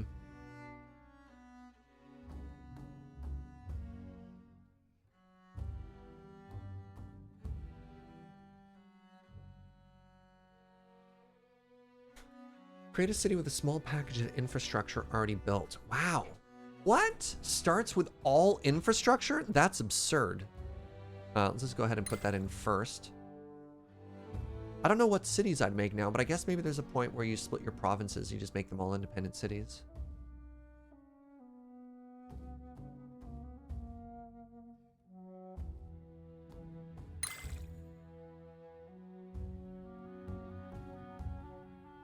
+1 unit slot in each army is also very strong.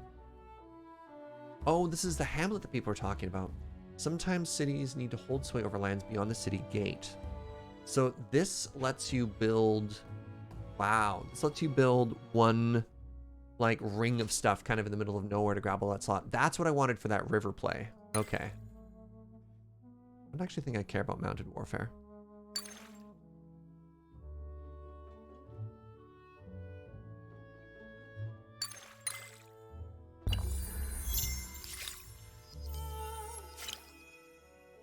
Yep.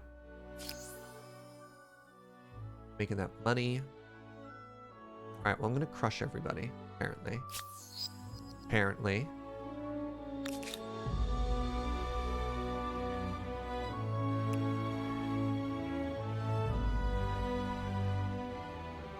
Hamlet seems super dope. Most new districts are like 3 to 4 new tiles. A hamlet is 7+. Yeah, it seems very strong.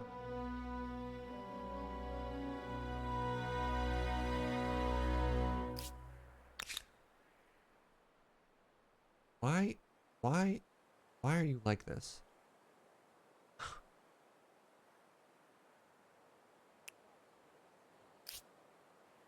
Looks like there's land south of the capital. I don't think this is exciting though. Like, grabbing all these tiles is really boring.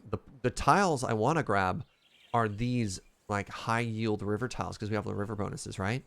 Look at this. If I put a hamlet here, look how much high yield tile you get out of it. That's where you want the hamlet. You want to find a spot with like super tile bonuses. I think if we wanted one from our capital, we wouldn't put it down there. We'd put it up here, right? In the middle of this forest, grab all these resources. I mean, there's another province in the south. Yeah. Looking for things to grab.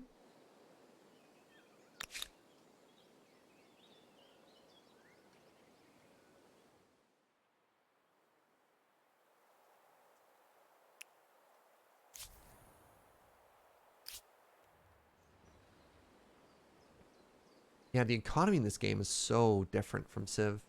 You just produce money and spend money at a completely different rate.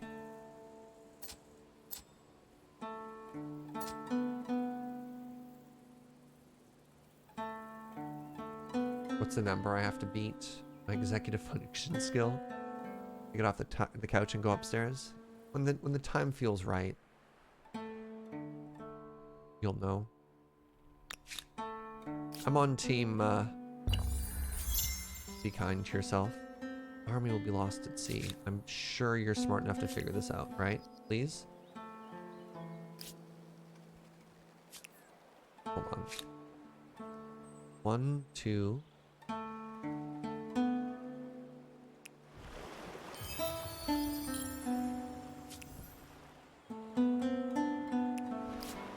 There, please don't die.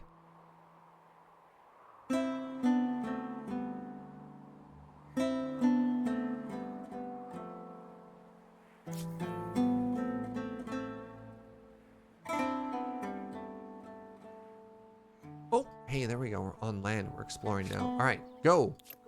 Auto explore. Be free. Ooh. God, you get money off of off of curiosities. The fact that these goodie huts don't expire and you get like random military units and stuff from it, this is very powerful. Oh, they've closed their borders to us, so we have to go a long way. How dare you?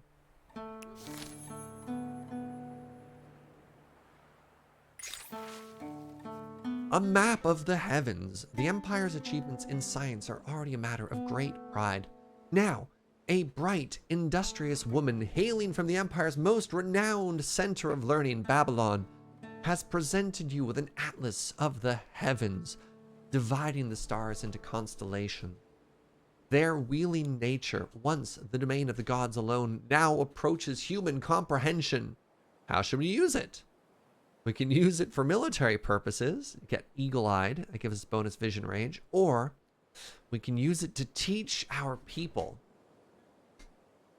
It would require extra funding, but we get extra science. Oh, absolutely extra science.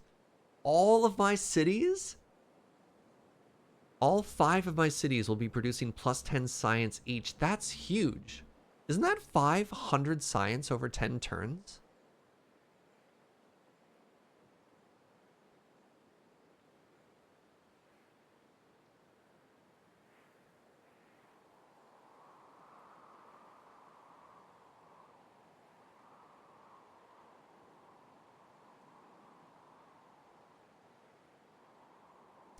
Educate.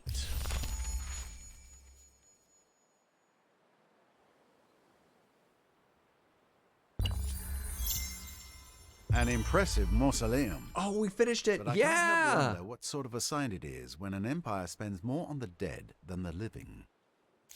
All right. Babylon has successfully okay. Babylon is trapped in a loop. I don't understand.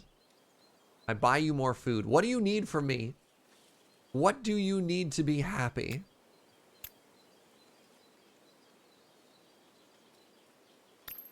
You have plus 19 food now. There. Is that what you needed?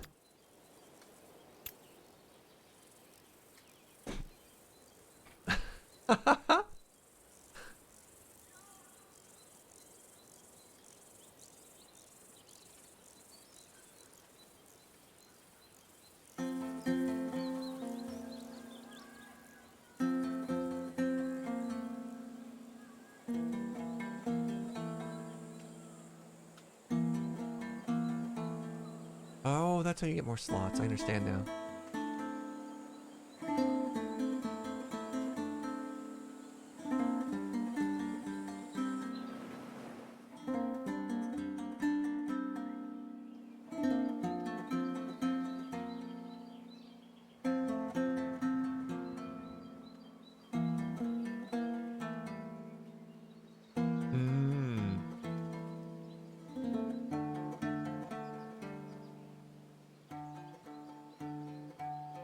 So we can make a commons quarter here if we need a bunch of extra stability, which I don't think we do, but it's cool. It's really cool.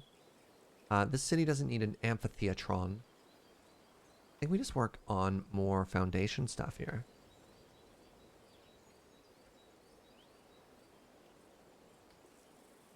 Whoa, Codefall. Thanks, the Maricat. People want to play some games. Some stuff you can grab there. That's very cool. Thank you so much, friend.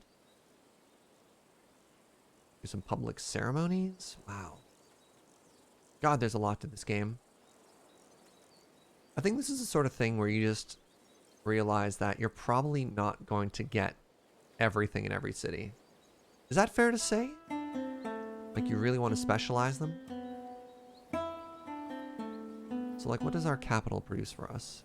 I think our capital just wants to sprawl.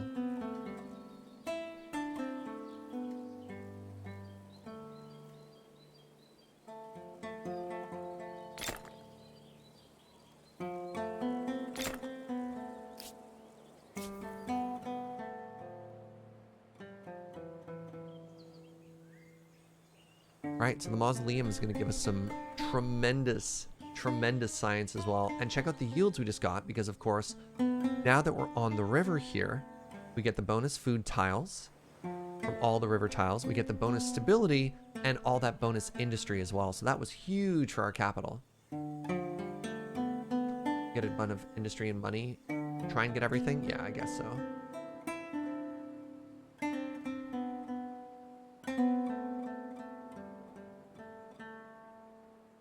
I wonder if it would have been faster for me just to train a new unit down here. I wonder if I should just train a new unit down here. It would take me... I wonder if you go into the water. It takes a population, though. I don't want to keep losing population. 2 idle cities. Oh.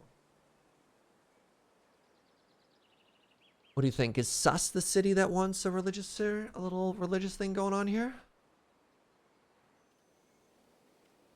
Can help unlock these river tiles by putting a literal anything there. Can make another one of these fancy districts. Just keep working on science and influence. It's been working so far. What does this get me? Oh, there's already one copy of... Wait, how did I make 2 in 1? Oh! You can only have 1 in each city, but because it was right on the border, that's how I chained the 2 side by side. Oh! That's so funny. I had no idea.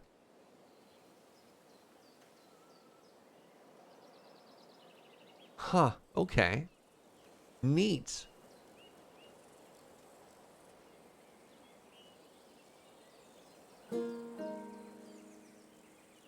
Yeah, 1 per territory, but it was just a coincidence that since I built it right over the border there, I could put 2 side by side. Like, that didn't click, right?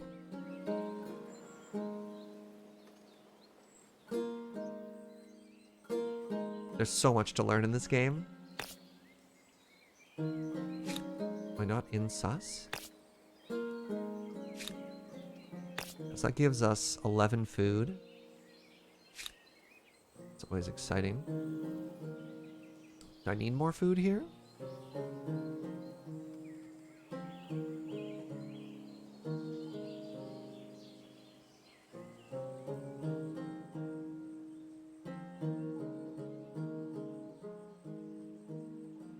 What if I just go all in on harbor? Sure. Is there like a boat equivalent of all in on harbor?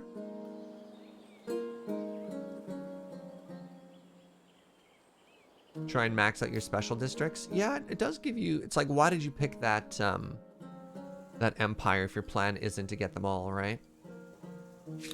So, hilariously, I can do the same thing again. Because this is right on the border here. So I could do this. That gives us the adjacency bonus, which is great. And it unlocks all of these river tiles, which is also great.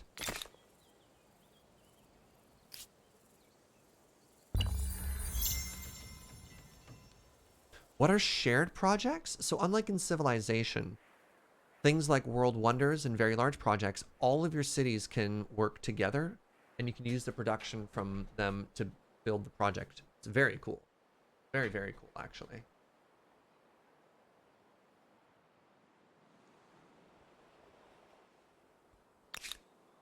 Right. No doubt this independent people possess sophisticated customs, rights, language, and beliefs. I do hope you're going to treat them well. Who? Who are... What? Who are we talking about? Did I lose a boat?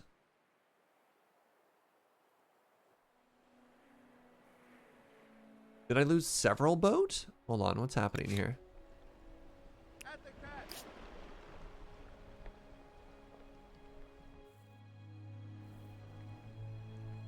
Alright, so I can't go that way. Where did my other boat go? I think one of my boats fell into the ocean, and we just noticed now. Serge, question for you. I went down a Wikipedia spiral the other day and found a 2,000-year-old Roman recipe for wine. Wine, seawater, rosin, and hitch. That was apparently described as an acquired taste. My coffee taste? What would it taste? I have no idea. I don't know what wine tastes like, or rosin. Never had wine before. Which makes it difficult to answer that one. Out of curiosity, can I steal another wonder? I can't, oh, they've all been claimed now. Okay. Neat. So if I was a little bit faster, I may have been able to grab this one as well. We can maybe use our influence to bully and leverage all of those wonders.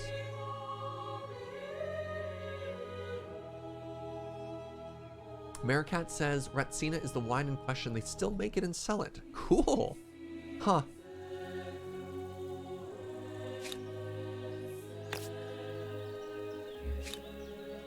So I can make this district off of this city as well if I wanted to. It's kind of cool.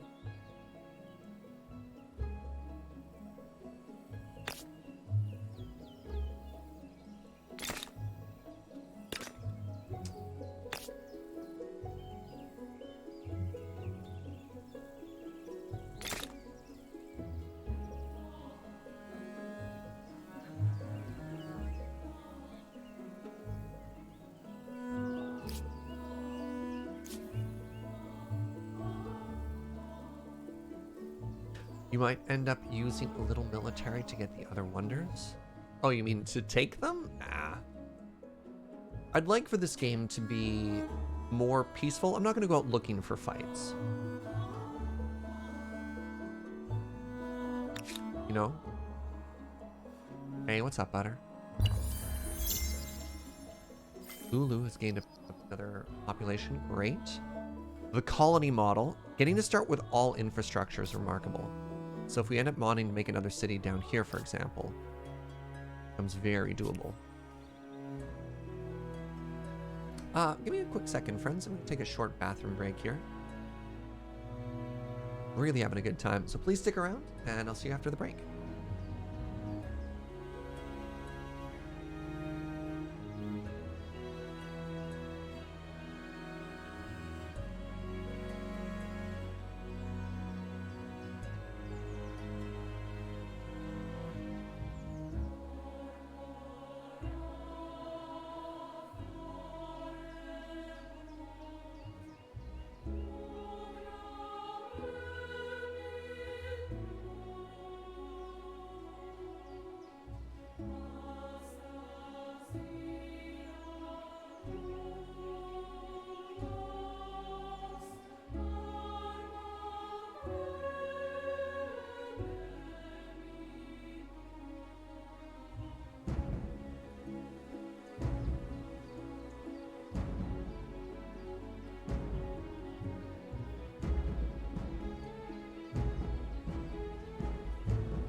Hi, friends.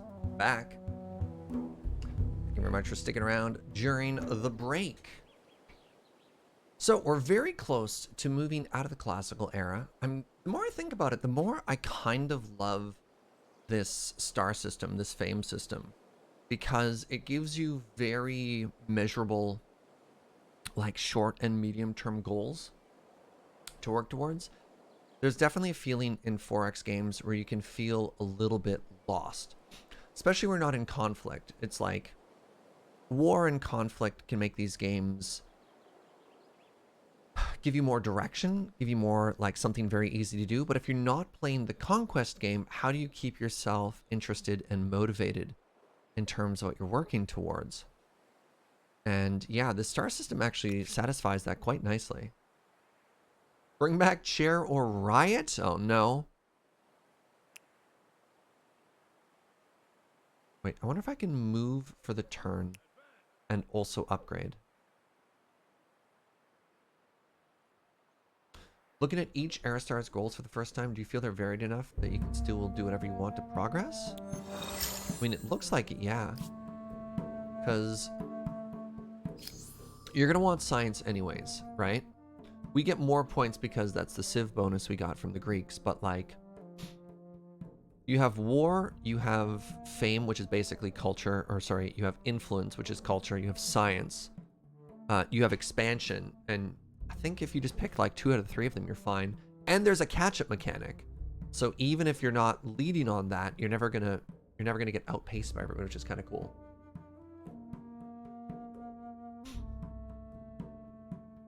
Most of the time you get into war in a Civ game, it's tanks v archers. Yeah, one of Civ's problems is the snowball ability. It's like a game is won or lost 100 turns before the game actually ever ends. You're kind of stuck just trying to stuck playing through it. How do you keep that interesting to yourself? How do you motivate yourself?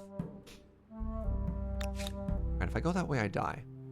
So let's head back this way. A new independent people. And who are they?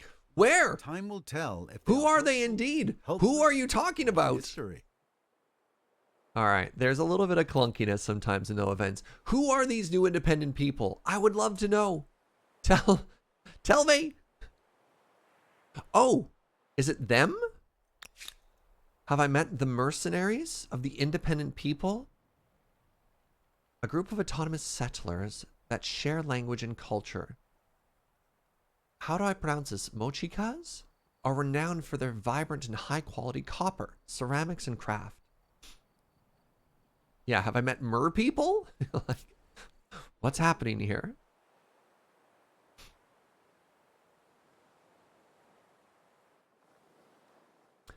How do you feel about this view, chat? That when you zoom way out, you get this like 10,000 mile vision of everything. Oh, heck, if I could have closed across there, maybe I would complete the world one.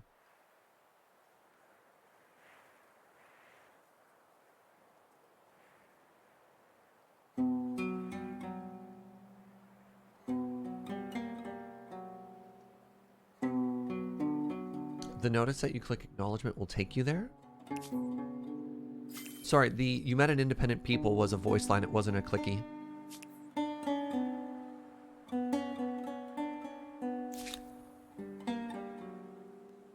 I wish there was a way to thicken the lines between territories so I know what goes where. What do you mean, Applejack? You mean like these ones? I mean, I've had a pretty okay time seeing where like territories and boundary lines. But I can also understand that being different for everybody. Alright, what's happening now? Oh my goodness, pardon me. Oops, I grabbed both. Oh, yo! That's super cool. So check this out. If I grab the second one, I actually move 2 people at a time. Oh, I love that. Alright, so we finished this district, which is good.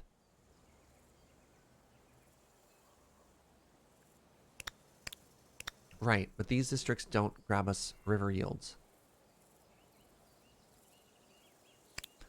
I wanted river yields, I'd have to do this. Gives me 11 food, a bunch of 26 food? Pardon? Oh my god.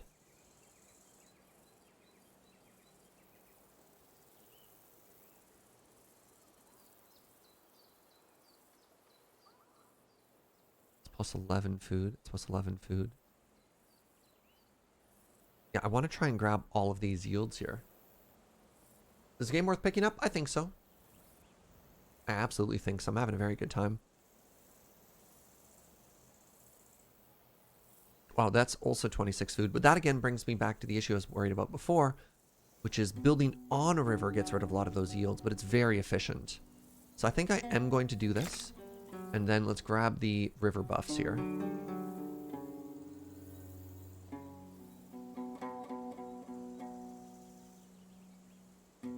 Wait, do I already have that?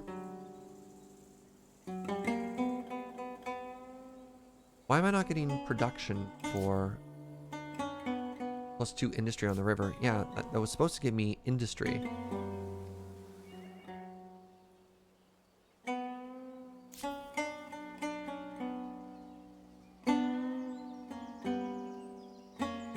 +2 industry on river. Why am I not getting that the whole length of this river, though?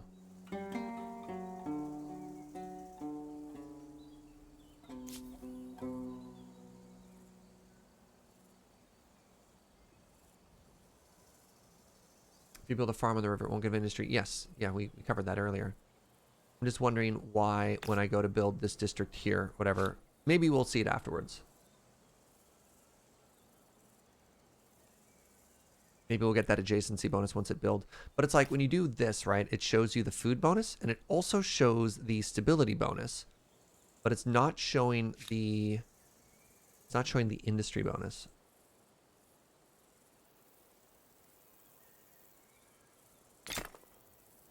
You don't have a maker's quarter next to it. But it doesn't say you need a maker's quarter next to it.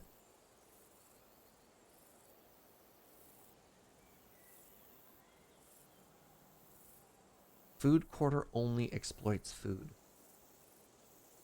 So I would have understood that for the tile itself. Oh, I understand.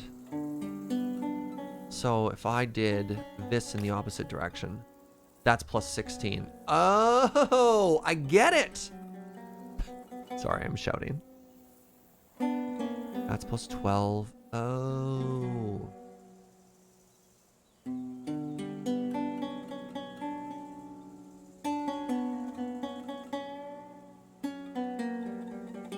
Huh.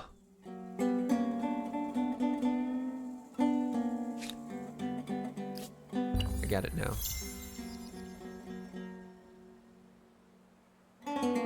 What? Close to a war victory. The Maya have a war support of 24. Attitude changed. So nice to hear from you. What? Oh, they don't want to go to war with me at I all. deign to speak with you.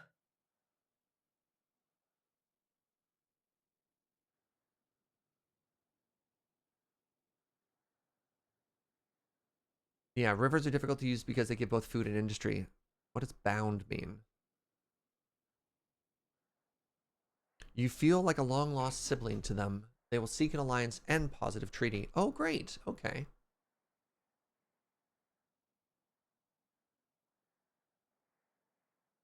And they really and the Huns really want to go to war with me. All right. All right. Bold. Not sure what I've done to deserve that, but here we are. Let me get your maps if I can. I think you might find this interesting. I've discovered a lake. The largest body of fresh water in the world. And Oh. the deepest. Don't drop anything precious. All right, that's actually territory there. Great. So all I have to do is fill this in, and then I get that Chivo for circumnavigating the globe.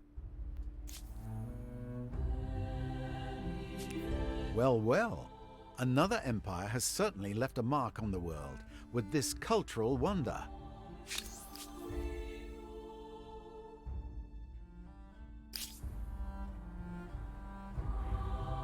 The war victories bug, it's somehow supposed to show up if someone has low war desire and you're at war, but it shows up for everyone with low war desire even if you aren't at war. I think these are the sorts of things that I imagine to get cleaned up pretty quickly. I'm not too worried. Another shipwreck.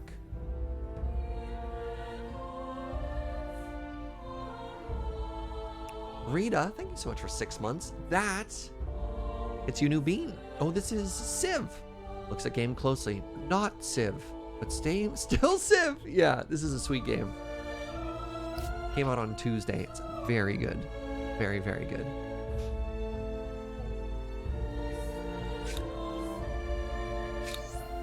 I will not be looking into slaves. Stop asking.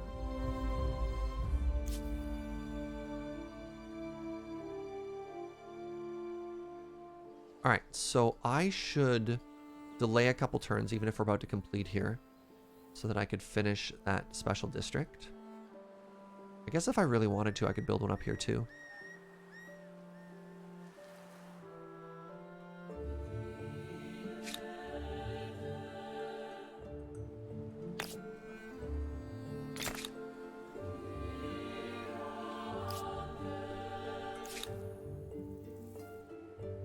No doubt this independent people possess sophisticated customs, Oh, yeah? rights, language, and beliefs. I do hope you're going to treat them well. Where? What independent people this time? Ah.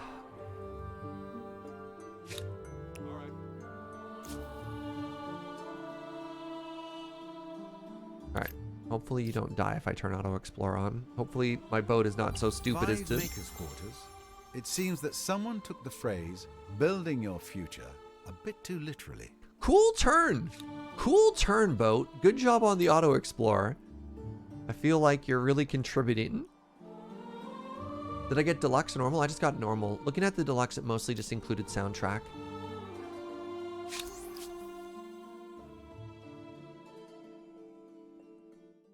I think you might find this interesting.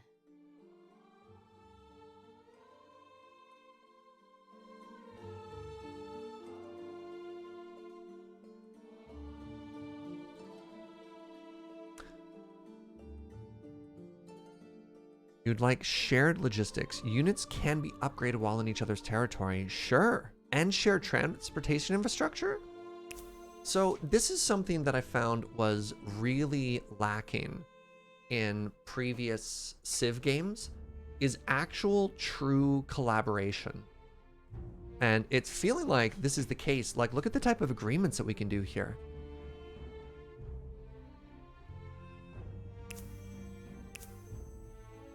Let's do it. Let's sign all the treaties. Yes. Yes. Oh, we're best friends.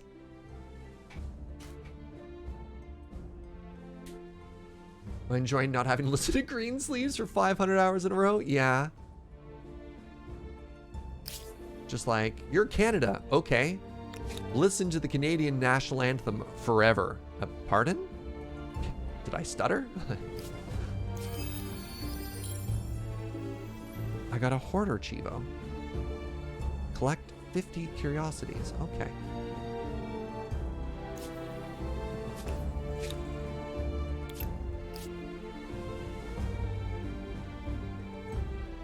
What's up, Alex? How you doing, friend? The worst is if you're neighbors with somebody you only ever hear their theme. Yeah. Okay. Okay. So, look at these resources. Pearls. Wow.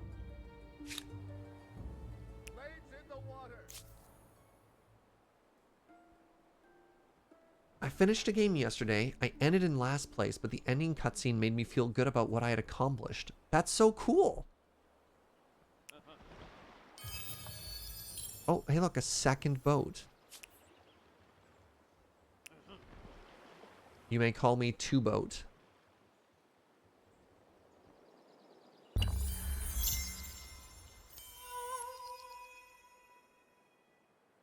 I've gained an agrarian star. Okay, so now here's an important thing. I have enough stars that we can be the first people to get out of the classical era. But once we do that, we lose the ability to finish our amphitheatron. Also, if we're very close to finishing a couple of things here like territories and districts, we can actually get more fame in this era. So we're going to wait an extra turn and try and get a little bit more value out of where we are. Oh, I can upgrade these boats. What are you now? I wonder if quadririems get more. Yes. Okay, cool. Check this out. And they're not coastal ships. They're navigators. Oh, wow. So they get damaged by consecutive turns in deep water, but they don't get lost. That's so... Oops. That's so great.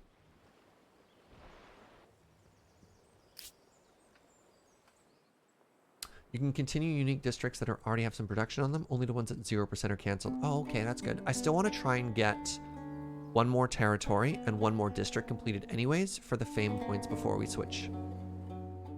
So for example, I'm probably going to try and grab one, if not both, of these territories.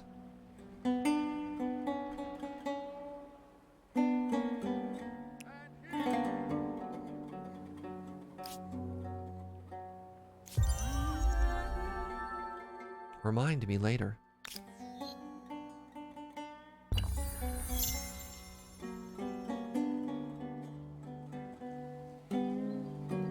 Oh, who are you? Hello. There's random hostile forces up in my business here. That's bad. Indifferent Young. The Arverni. Refusal to surrender, also known for their excellent weapons. Oh, okay. So these are barbarians. They have 66 combat power. Let's make sure we're not completely outclassed here. Maybe I should make, maybe I should quickly jump into a little bit of combat strength here. 27, 26, 17 is not good. Maybe I've been ignoring my, my combat for a little bit too long here.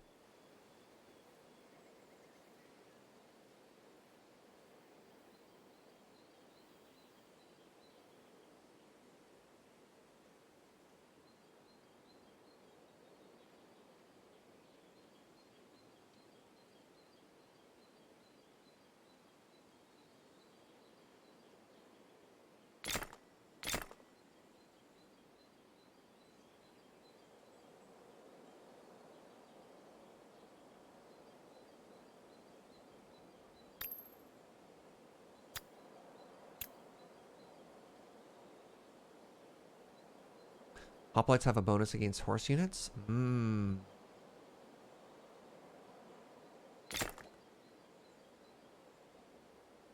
Alright, let's get that in 4 turns.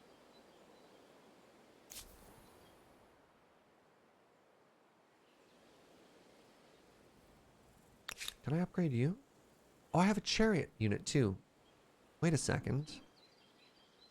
Let's head on down here and figure out what these friends are trying to do to us.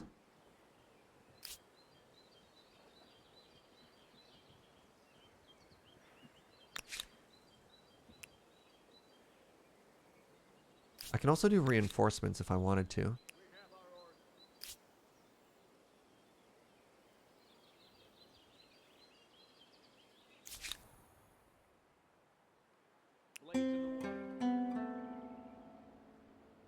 That's a territory? We could have our very own little frosty northern community. Adorable.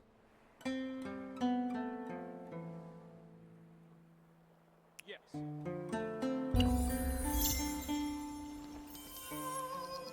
Okay, we got the Builder Star, so that's done now as well. So we pushed for another era. That's great. Got a wreck. That got me some good stuff there. This is my hunting party. They're still auto-exploring, so that's fine. So I really wanted to grab another district down here, but I think if I do, it'll end up being bad. Because it's taking my hoplites so many turns to get, like, onto land and off of land. Even though I really want this district. Yeah, maybe we just go to the next era and we grab that after that, right? Yeah, let's do that. All right. So, welcome to the medieval era. And our options here are we can be Aztecs, we can be Byzantines, Franks, Ghanaians, Teutons, the Khmer, the English, the Mongols. I don't know how to pronounce this one. The Umayyads? Umayyads? The Norse. Or we can keep being Greek. Wow. Umayyad. Cool. All right. So what does... Oh, that's me still. So the Aztec. So the Aztec let us have bonus land speed and 20% discount on unit production.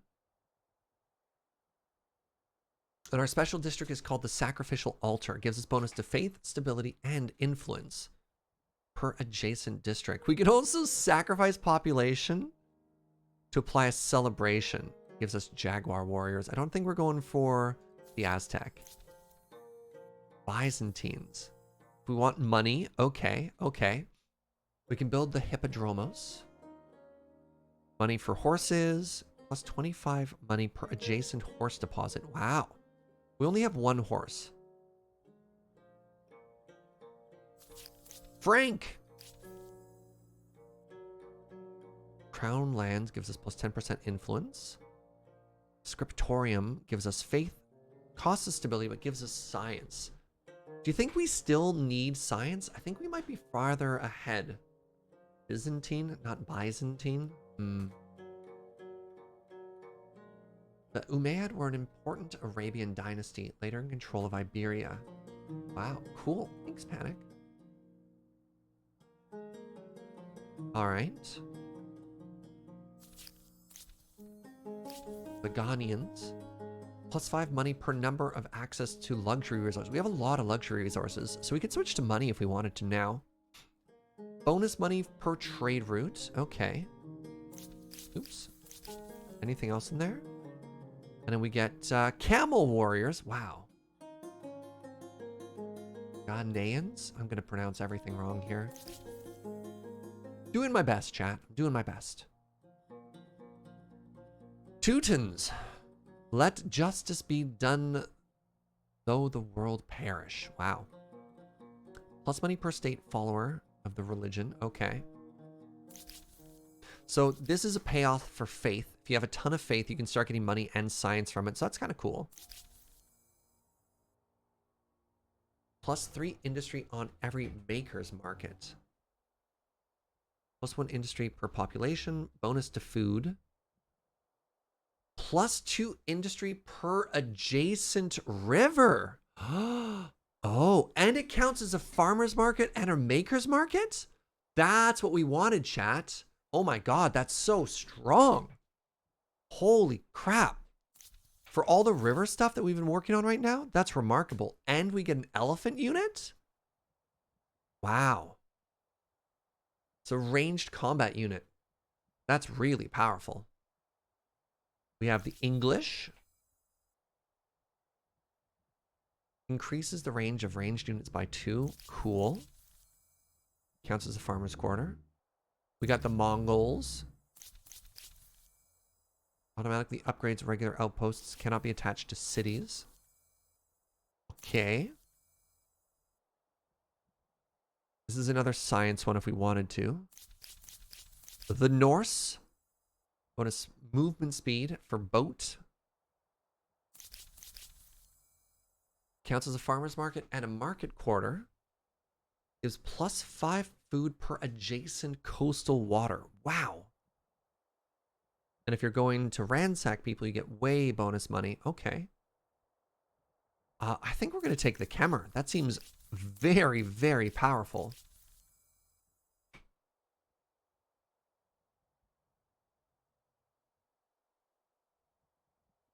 Wait, are you literally correcting my pronunciation of the word English? Les Anglais? I think you're just trolling me now, chat.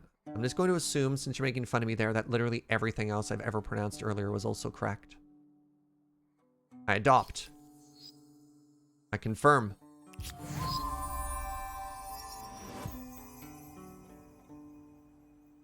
Okay. That means I want to go back up to here. And let's start making these special districts because they want to be on rivers. And I want them to be on rivers too. Wait, hold on. What's this? What's happening in here?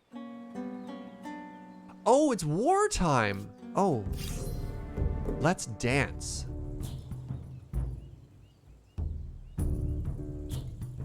Whatever. Let's just instantly resolve it. Goodbye.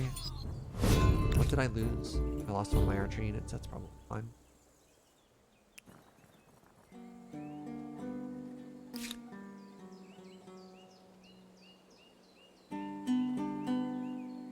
I guess that starts next turn. Right, I can't make it yet. So next turn is when that'll switch over. Will do.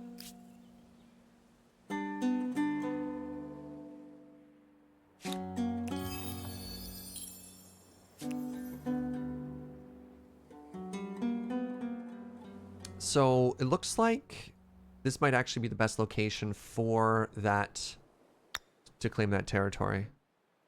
Plus 11, plus 10. Yeah, we're going to make a little island outpost right here next turn. What up, Tronics?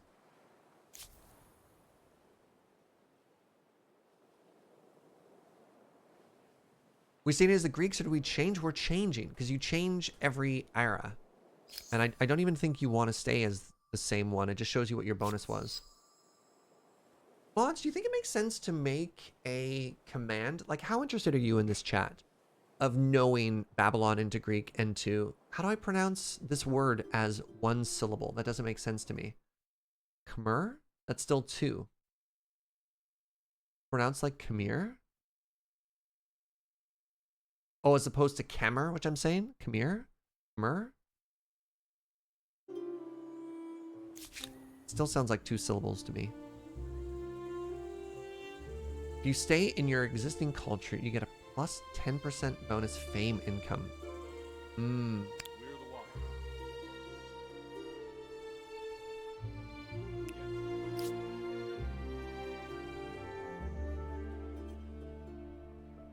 It's difficult to pronounce and I don't hold you against it. Thank you.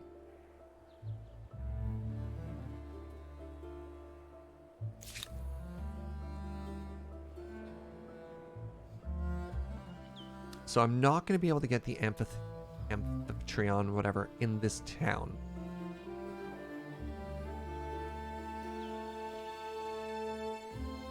But maybe I will. I'll get 1 point of building on it. Have I circumnavigated the globe? Very close. Very, very close. You know what? I'm going to start building it right now and see if it finishes. So if I go up here, I get 1 point. Yeah, plus 10 science? Yes, please. Wait, hold on. If I go here, what do I get? I get 14 science, but it costs me 2 industry.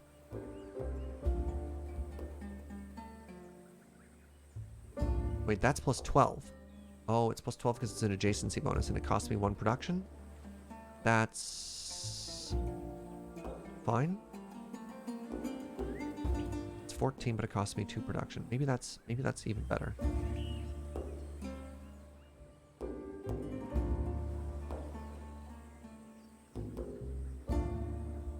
My face after 2 hours of meeting, I don't know what I'm doing. It's a 4x. We're progressing. Our empire hasn't changed tremendously. We're starting to grab some island continents out there.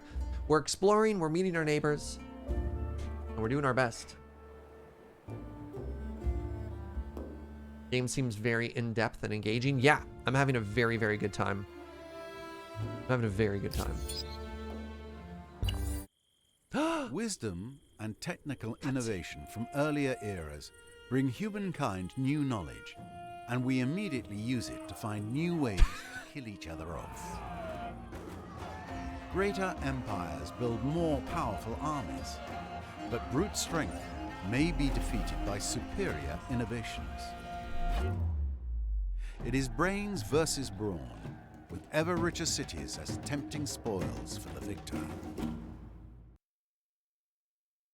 For innovation and brute strength, the Khmer present you with sophisticated hydraulic engineering and ballista-equipped elephants.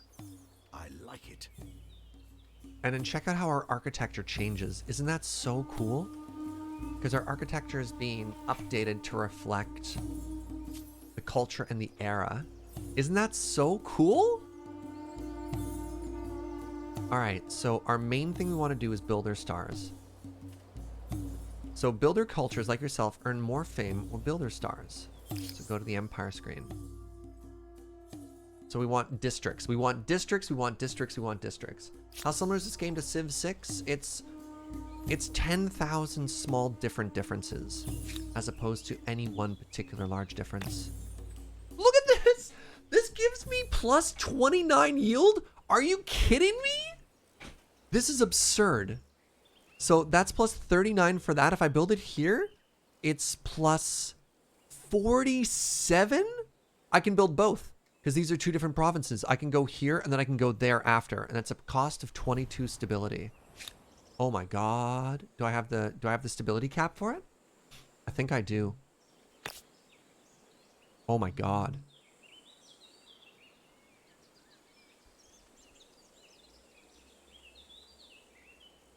That's absurd. That's so powerful. Like, hold on. That's 49. 25. That's 42. 42. That's, wait, 39 is less than 42. That one's 48. Like, look at this. 48, 42. This also gives me science and purple though. You're noob to this game? Everyone's a noob to this game. It's only been out for 2 days. No reason to feel bad about learning the brand new systems to a brand new game, right? So 48, hold on. So this is 39 plus 8 is 57, right?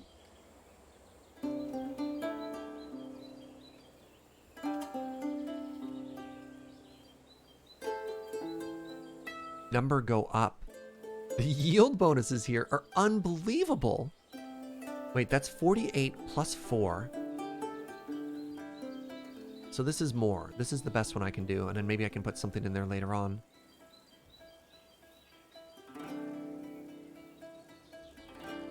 God, what an unbelievably powerful district, chat. What a district! Which one would you take? Would you take the small bonus to science, or would you take the much larger bonus to food and production? So total yield here, again, 39 plus 8 is 47. And this is 52. This is just a better spot, yeah.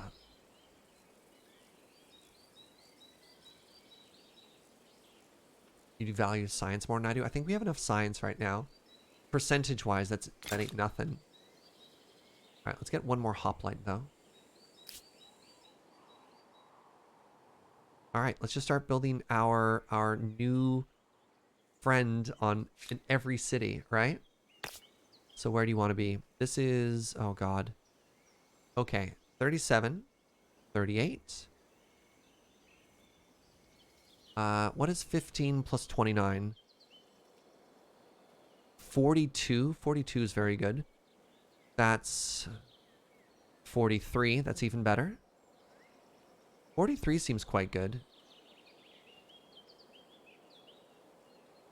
Wait, is that better? 43. The other one is... No, this one's 44. I'm bad at math.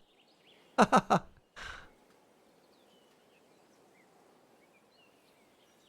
it looks like I can do both across from each other, too. I can do one in each city, right? Oh, my goodness. Oh, my goodness. So we can go here, easy peasy. Yeah, that's the best tile for this side. Is it? Wait, is it? 34. That's 38. Oh, because it gets that river bonus too.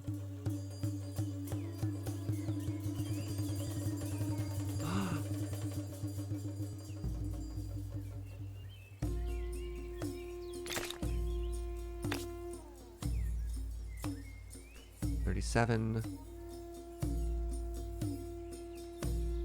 Yeah, math. Am I right? Math.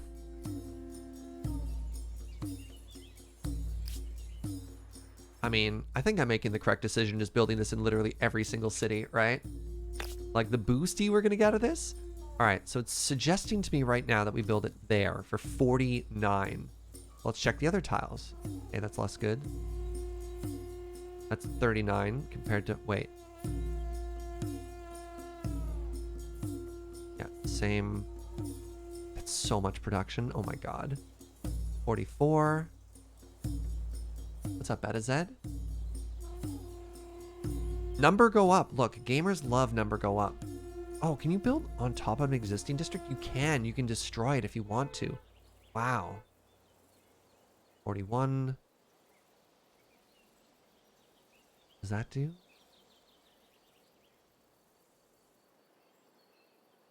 All right, let's just go over it with its suggested location. I'll make a second one in this one too now, right?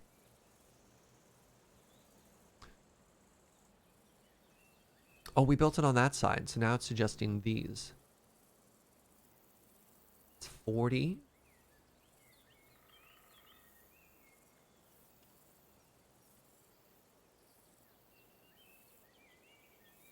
Incredible. Incredible. I will need a little bit of stability after that, though. There we go. Get that stability up. Maybe this city is going to need the holy site for more stability afterwards.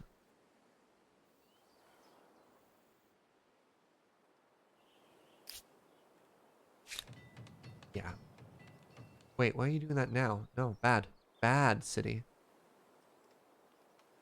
Build the holy site after.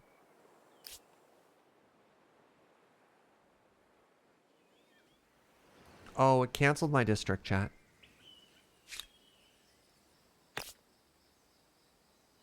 $18. Why is it so bad on this one?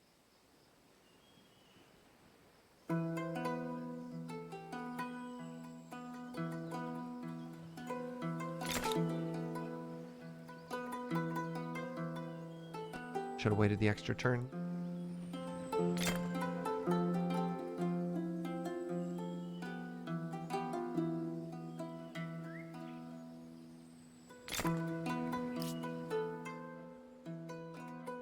One more to build in that city. We'll double check after if we miss anything. It's fine if we do. So I want to build... Right, it's not going to be as exciting in our capital because we don't really get river stuff here. Sorry, I'd say it's not going to be that exciting. And at the same time, I still get, what is that, 32 plus the other stuff? My goodness, what a huge bonus. Muddy Thunder, thank you so much for that Prime in 3 months, friend. That gets you a brand new bean. This game is sweet. I should just make that my stream title. Yes, this game is very good.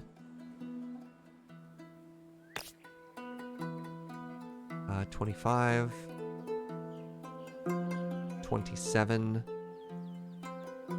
30. What's this here? It's 24. Yeah, number go up.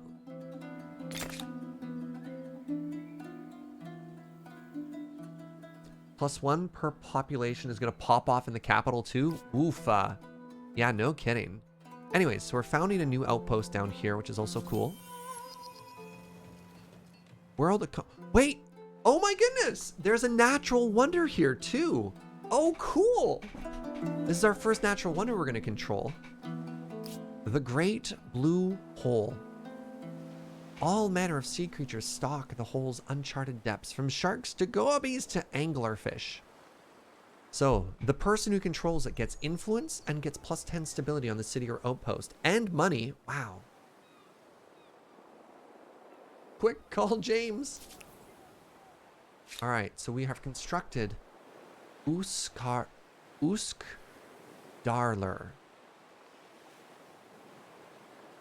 Sure do hate the ocean? Yeah. This is it in real life. It's just a big old hole.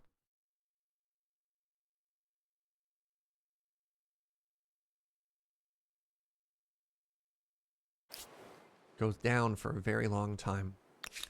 So my goal here is to explore this one next. And then we're going to want to make one city and one province and merge these together. We should make some type of teardrop shaped headquarter on top of it. Oh, I like that. All right, so what other bonuses do we get here?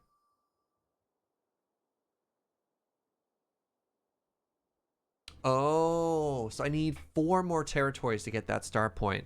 So waiting to get that one more may have been good for us. But we are starting to leave people in our dust, which is very exciting.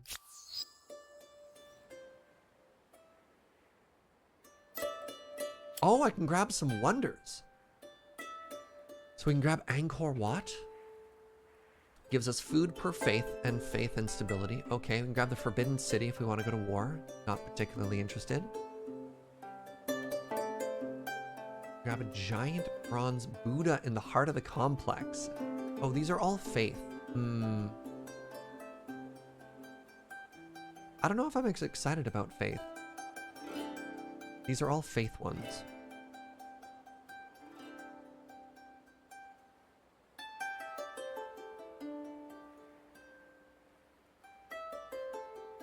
This one gives us food, yeah.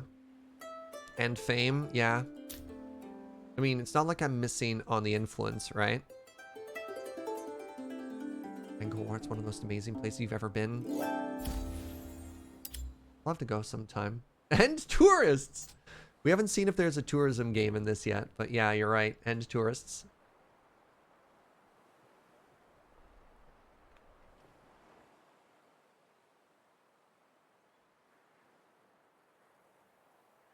I'm really enjoying this game, chat. Like a lot. Like a lot.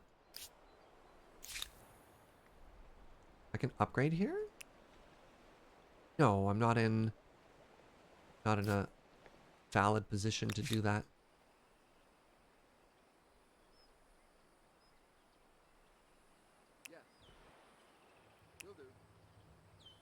Oh, why? What? Okay. Fall in. Got it.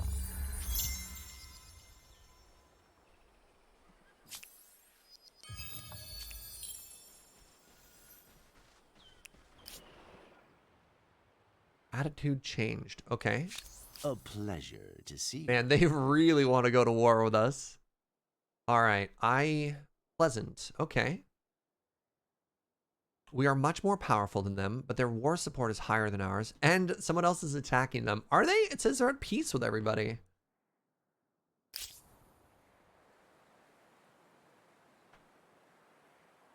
This game looks amazing, but has the same curse of every 4X. Yeah, 4Xs are not quick games. How many turns until we circumnavigate? We're a ways away still. Boats only have 4 movement, which is tough.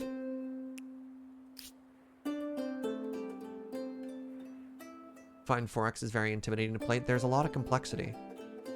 4Xs are tough because there's never just one thing you need to learn, right? 4Xs are games where no individual decision you make is often that big of a deal, but any mistakes compound over and over and over. I think I might need to leverage my science advantage here to get a bit of a military advantage. Oh, I've got chivalry coming in a second now. But yeah, like let's get this afterwards. And then get our special unit as well.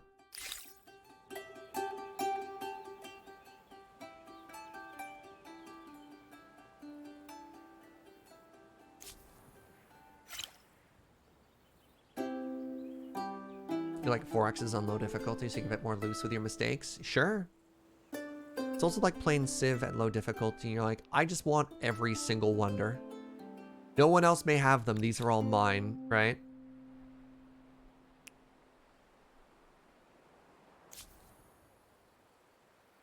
Sleep. Sleep. Yes, Commander. Sleep. With 5 farmers' quarters, this one city must have more farmers than most. As feudal structures prove practical for both farming Oh, and the hamlet. warfare, Yes. certain codes and practices arise that, ideally, ensure a fair and honourable society. Okay. I'm very excited to build a hamlet. Where are they? Hamlet would take 7 turns. I just want to make a hamlet right here. Is that so much to ask? Because look at these yields. Yeah, plus 33, right?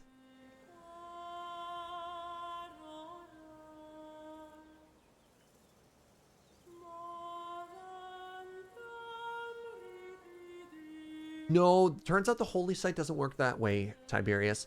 The holy site doesn't give you the adjacency bonus for all the tiles around it. So that's why we're putting the holy site out in the middle of nowhere. So world wonders work that way, and hamlets work that way, but the holy site only gets the tile underneath it. And the way that we learned that was if we turn this off, and then we click here on Babylon, you can see we're not getting tile yields around the outside. Compared to if we go here, we click on the wonder, you can see that those tiles are being worked. So yeah, the holy site doesn't work that way. But the hamlet does. This is a lot of things to queue up in this city, especially because we have that holy site designated. But whatever, we'll add it to the end.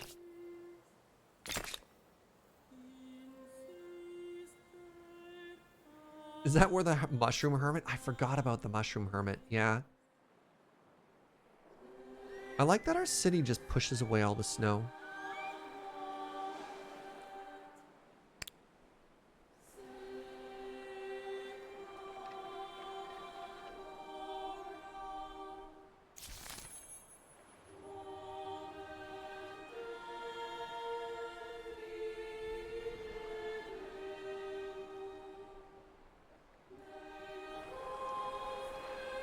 Hello, birds. I'm sorry I separated your pack. Go quickly. Get back together. There you go. Now you're a team. Actually, let's get you to join as well here. Go join those other. Nope, nope, nope. Together now. There you go. One big bird pack. Go join those other birds. We shall make you the most powerful bird family ever. Very good.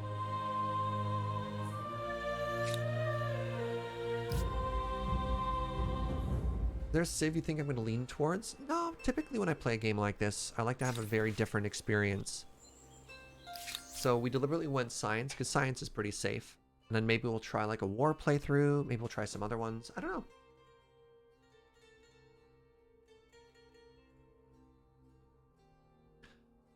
All right, welcome to Press Freedom. Should the news be controlled by the government? We can do freedom of speech or propaganda. Yes, that's it. No subtlety. Those are the only options.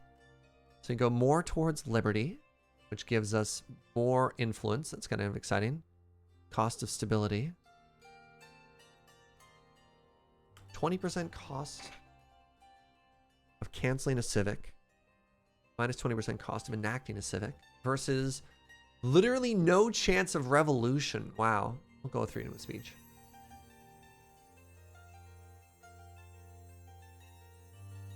Which 4X or civ-like would you recommend for first timer? They're all complex. I don't know if there's any that's particularly easier or not. Just pick a game that you like the look of and try it on low difficulty. If different opinions can't be heard, people might end up believing whatever ridiculous things the government says. Yeah, because like, wow, hold on. How did I unlock this one? Look at this. Everything else was close up and the game was like freedom of speech. What? Huh.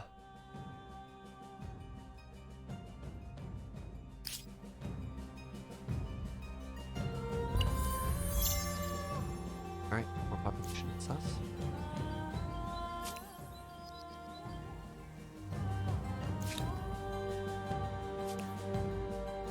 Ready all row. And heave.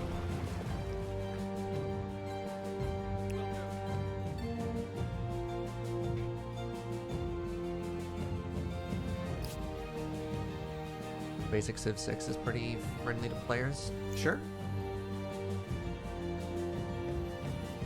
Yeah, like most of these games are pretty similar from the surface, and then it's once you get under the hood that it gets a little bit more difficult.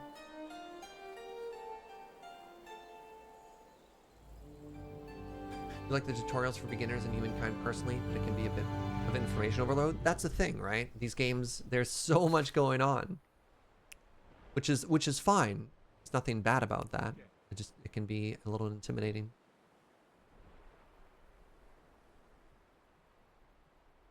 Yeah, if you want more high fantasy, like Endless Legend, it's very popular. It's by the same developers, Amplitude, that made this game. All right. I now have a quadrium.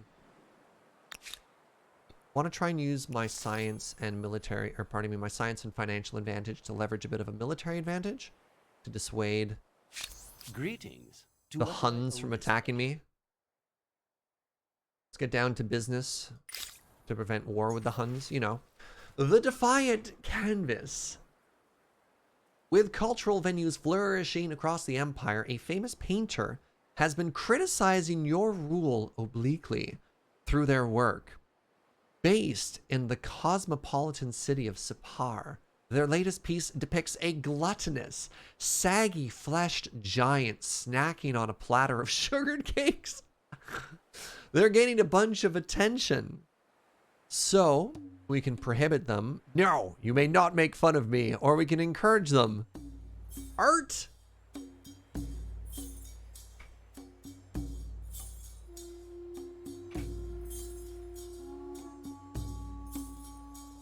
Yeah, let's get down to business to make peace with the Huns. That classic song.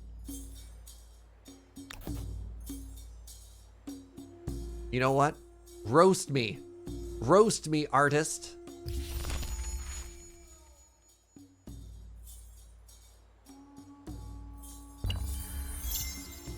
Another population.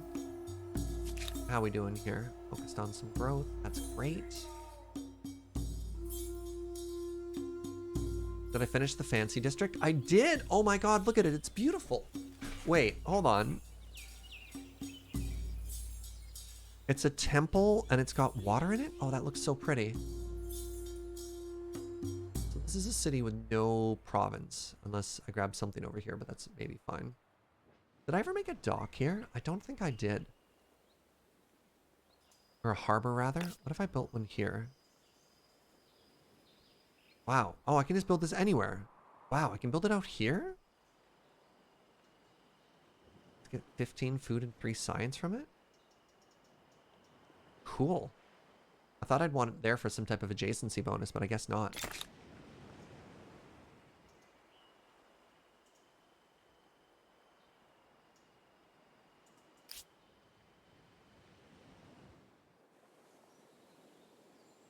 How are my cities doing? Want to make sure they're not starving to death. That's nice and balanced. Okay. How are you doing? You're also balanced. It's probably fine. Yeah, we're going to get so much growth that we can probably move a lot of places just into like science and money after that. Our stability here is falling. Okay. That does make sense.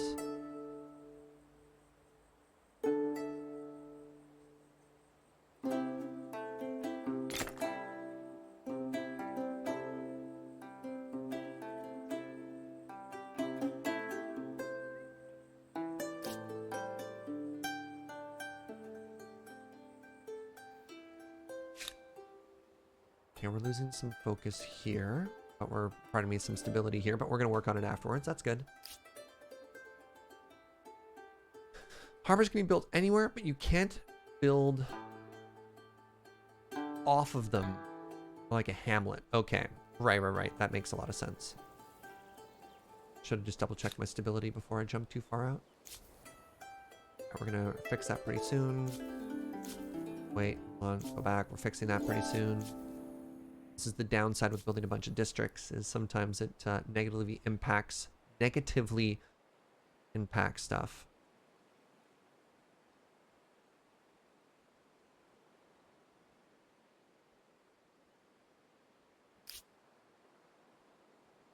Make a harbor in the little lake there. That'd be adorable.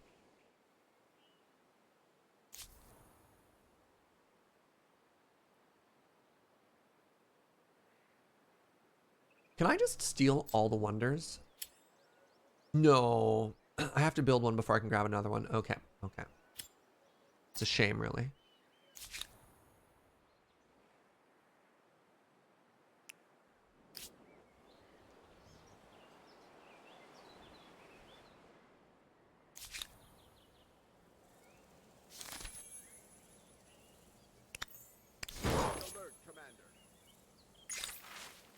Land and freedom. The Empire is vast, glorious land of mountains, grasslands stretching countless leagues, and full of wonders and mystery. Over many generations, your people have subdued many of its corners, but now you must ask the question, to whom do these lands truly belong? So we can do communal lands. The fruit of the earth will be enjoyed by all. Or inherited lands. Family trees will best cultivate the soils over generations. Wow. So instead of using, you can use money instead of influence if you want to claim stuff. I think I want to go more towards, I'm creating this very utopian, it's an enlightened liberty, but communal or collective society with a world focus.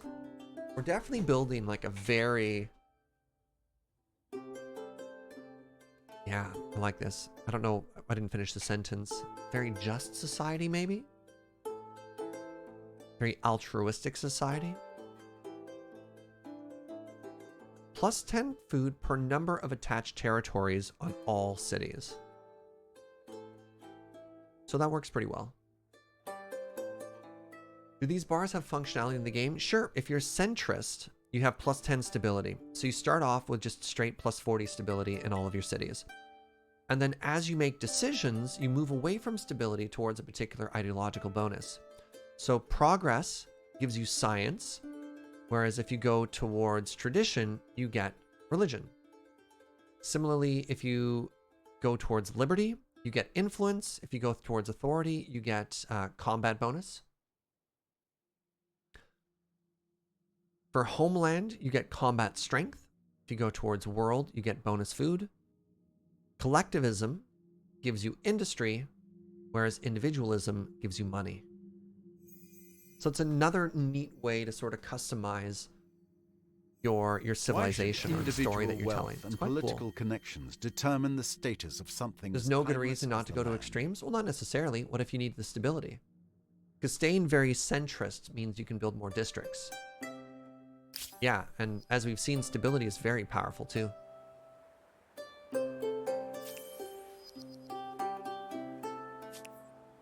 My cities are going to grow so fast.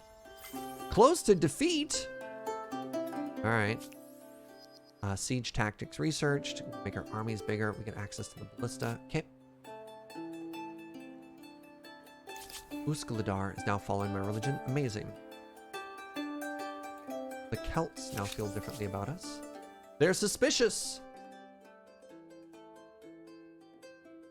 They're weaker. Things are stable. We refuse their demands, and we follow a different religion. Well, what if we tried a non-aggression pact?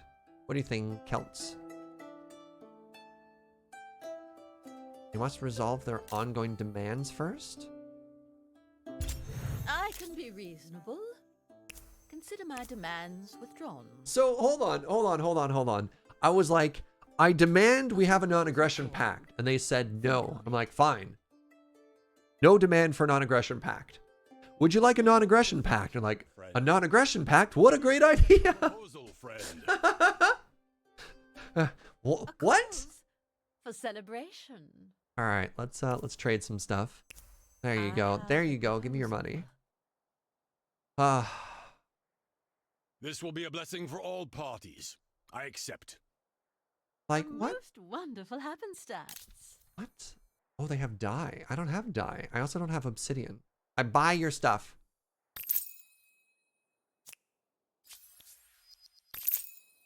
$260 is pretty expensive. What does obsidian get us? What does porcelain get us? Whatever.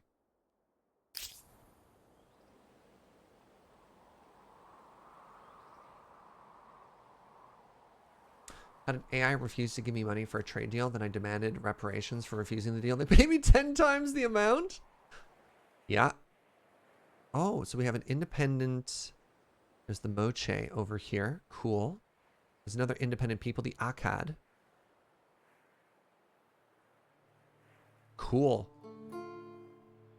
All right, so let's explore this territory a little bit here. Oh, is that copper again? Amazing. Also have an unknown resource. Look at this. What a territory. So 16, 12, 17, 13. What was the best we found? 16 so far? There's a 17 over here. Let's keep exploring.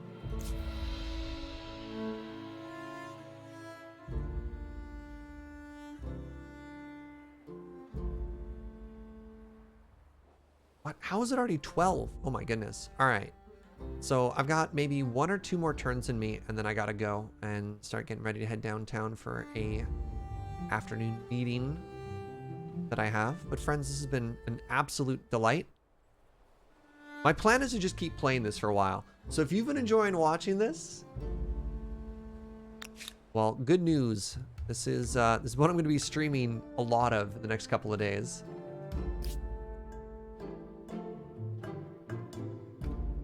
I hope that sounds like a thing that excites you. 100% down for more of Humankind streams? Awesome. You enjoy watching almost anything? I appreciate the almost anything. I appreciate the honesty there. I have to go to work in how many minutes? Yeah, I've definitely done that. The worst is like, okay, I can nap for how long? I can get 5 more minutes of sleep?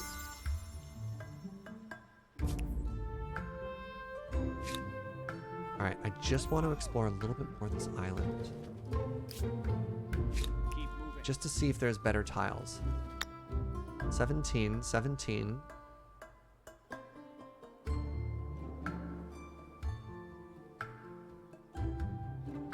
All right, we're settling. Great. So we're going to make the city here, and then we're going to claim this one as a little friend for it. This is most exciting. Thanks, Tronix. I appreciate that. It'll take me like... So even though the food is low here, look at this. We get another city, well, city, in 2 turns. So we'll make this into a city. We'll grab that, and we'll start building these resources. We have access to copper. We have access to pearls. That's great. So let us build up another city here. And we have that new technology. That means as soon as we build it, we get all the tier 1 infrastructure just for free, which is very cool. That might actually set it further ahead than some of the other ones. All right, let's just go ahead and save the game right here. So we're going to save over the Greek main save? Sure. How funny is that? Save over. And it's going to be... What? Let's just call it the stream main save. Let's be real. All right, everybody. Sorry for the shorter stream. But I got some business to attend to. So that should be a bunch of fun. Ugh. All right, tomorrow I'll be back at 9 a.m. We'll be playing more of this, our current playthrough. So if you've been enjoying this, come on back tomorrow. Have a good time for that. And then Saturday and Sunday, be hanging out with Fuji, playing more Satisfactory. So if you're new to the channel, consider following. Play a whole bunch of fun games. Try and make a very chill and positive community. That sounds like your style. Humbled and flattered if you came back another time. Thank you for the subs and the bits and all the support, friend. I really do appreciate it. I couldn't do this without you. And now we raid. Now we find friends. Let's raid Amy today. I like Amy a lot. Amy is a dear friend, and she's playing Magic the Gathering. So let's go send some positivity that way. You've never raided before?